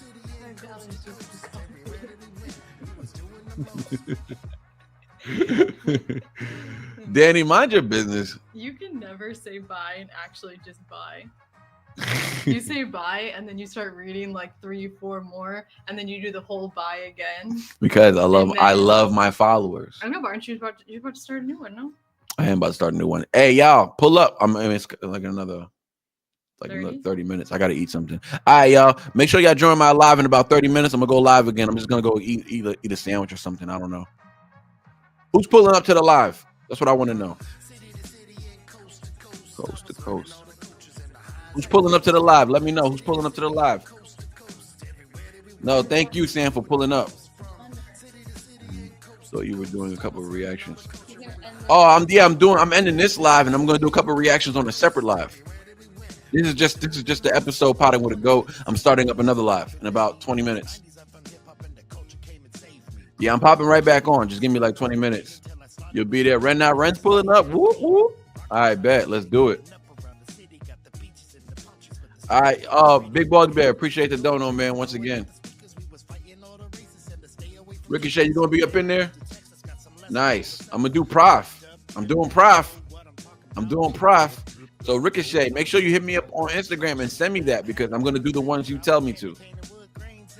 So whoever wants to see Prof on a live, we're gonna do some Prof and Ren. Let me know. I'll be there, obviously. Of course you'll be there, Bad Wolf. 30 minutes smoke. Pain Salesman. What is that? Is that Ren? I don't know about that song. But yeah, we'll check it out. All right, y'all. We out. Oh, Sam Snips. Oh, what's up, Sam Snips? No. Sam Snips, this is one of my mains. This is one of my main supporters right here. Let's make it. Yeah. Merry Christmas to you as well if I don't see you. But try to pull up to the live. And y'all, the merch is getting premiered on Christmas Eve. So make sure y'all check out my Patreon. Yeah, they're gonna have first dibs, and then I'll put it on YouTube eventually. But merch coming soon. Louisiana? Okay. I'm gonna check that one out. All right, y'all, I'm out of here. She said, okay.